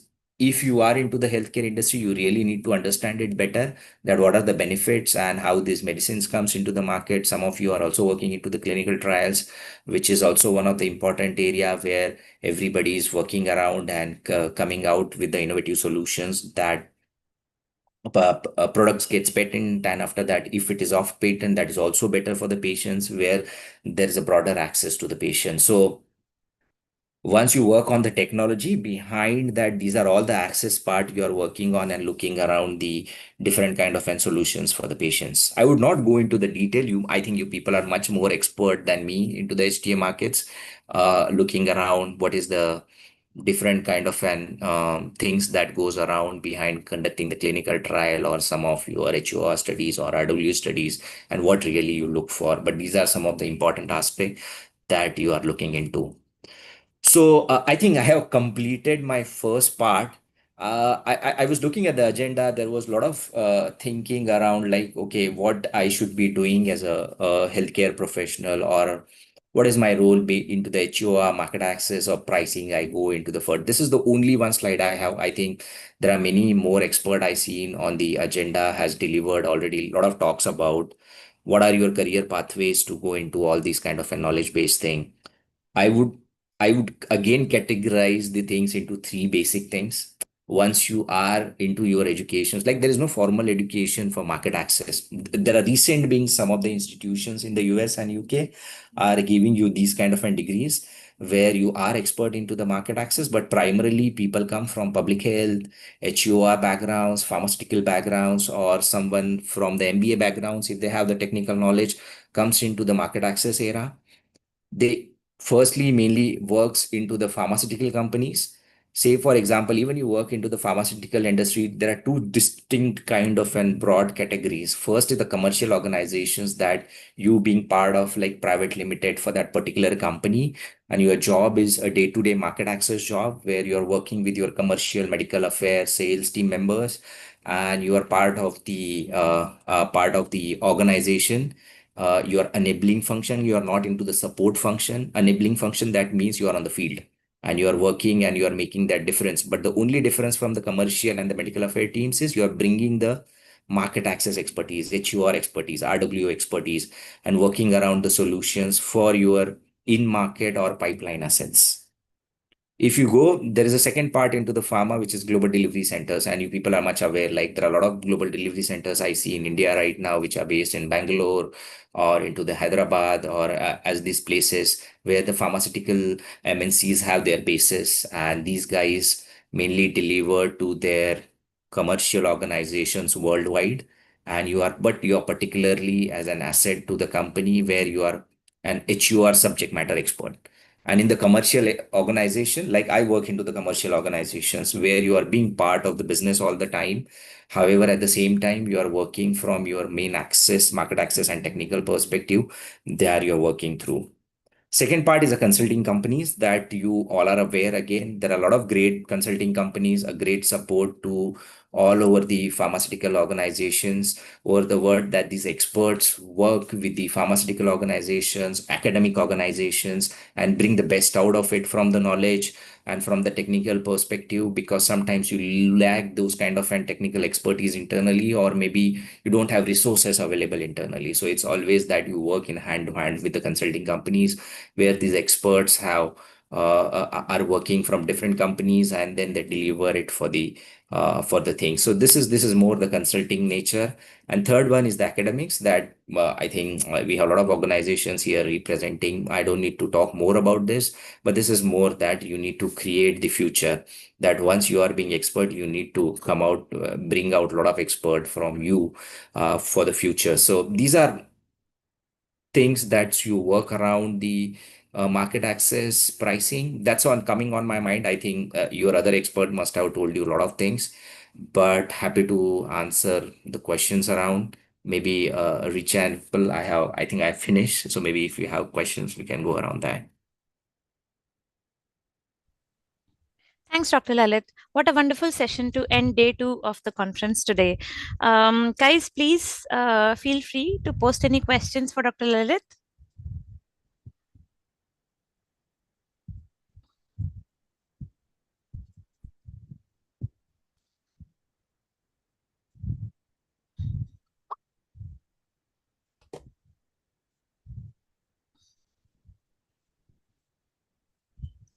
Ritul, maybe you can read out questions for Yeah, I Dr. can. Lalit. Yeah, Yeah, I can sure, see. ma'am.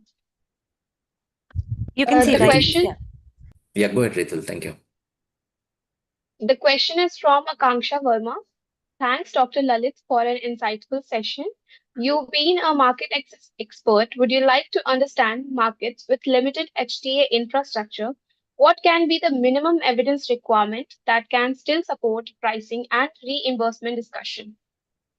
Okay, thank you. I mean, this question is coming from, must be from the expert in market access or maybe HEOR, but happy to answer. Like, I mean, I know this is an interesting part. Like, there are some of those countries which are having the developing HTA systems or HTA infrastructure.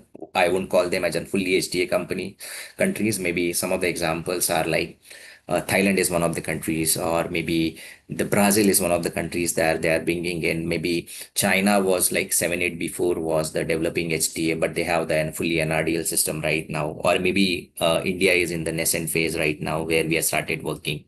So with these limited HTA systems, I think one of my slide was talking about it. For me, most importantly, the two most important thing for the particular drug is the efficacy and the safety. If I'm bringing any efficacy again the particular comparator, if my new drug is coming to the market, the most importantly why the drug is coming to the market, that whether it comes with the more efficacy than the current comparator, or does that have better effect for the patients, or maybe is the same effect on the current drug but the price is super low. So maybe these are some of the things that you really need to check for. So I would be only checking three important thing is the safety, efficacy, and most importantly, the cost compared to the current comparators. I'm not going maybe into the stringent environment of HEOR. Maybe I would keep it to myself that maybe looking around the simple things like what is the cost per responder to the patients, like to treat my one patient or a cohort of my 100 patients. I may be looking for how many of them would be getting better with those price point, like whatever the cost or whatever the budget I have. So maybe we can keep it simple, but still try to look at it, how my drug is making the effect on the patient or the number of patients. I hope that satisfy the answer. Yeah, thank you so much, sir.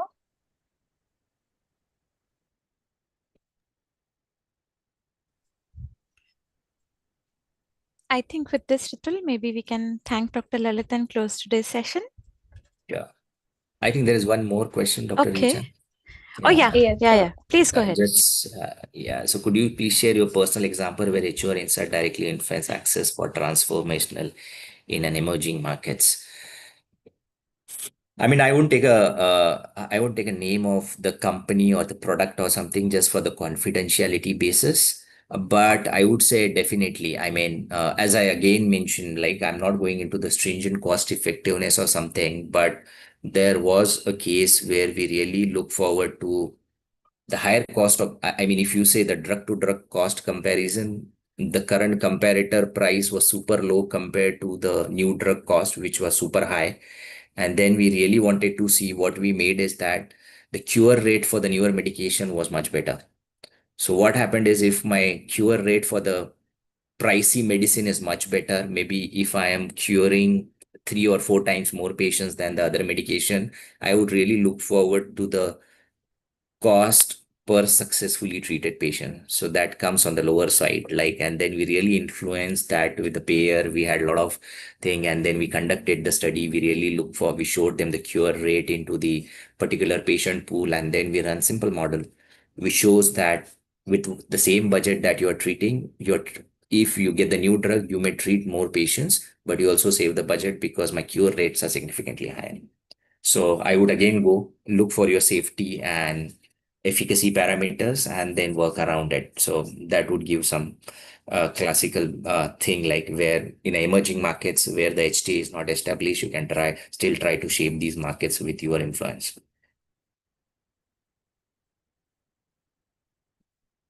Great. And there's one more question. In low and middle income Right. countries like India, how can data driven HTA be implemented effectively when healthcare data infrastructure is still developing? Okay, this is again a very good question. I think there are a lot of good things are happening in India. I saw like there was a time since few years we tried to develop the HTA. I was looking at some of the great government initiatives that government was making through some of the academic countries where we are working and targeting around the some of the specific studies that we are conducting.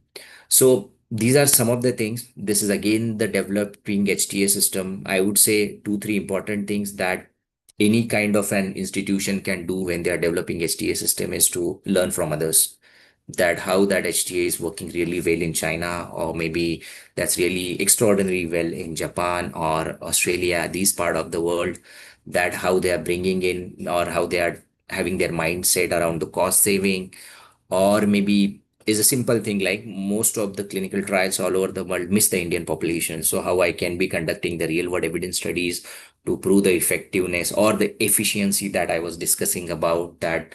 Okay, I come out with some of the option to develop the efficiency of my medicines, and that how's working well. India is a data rich country, that I should be looking at how I should be working on the secondary data analysis that bring out the best about the medications and some of the best outcomes for the patient due to the medicines. So these kind of thing we should be doing in. There is a deadly need that the institutions in the governments, the academic institutions in the government, and also some of the companies, those who are private companies, those who are working in come out with some of the innovative solutions or some innovative projects to work around. I think this would definitely address some of the challenge with some of the classical solutions that we can bring in on the platform.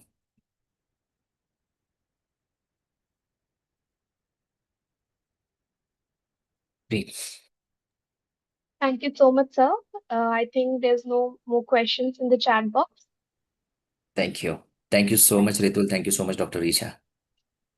No Thank you problem. so Thank much, you. Dr. Rote, for sharing your valuable insights and experience with us today. It was a truly an informative and engaging session, giving us a deeper understanding of evolving landscape and potential of market access in healthcare.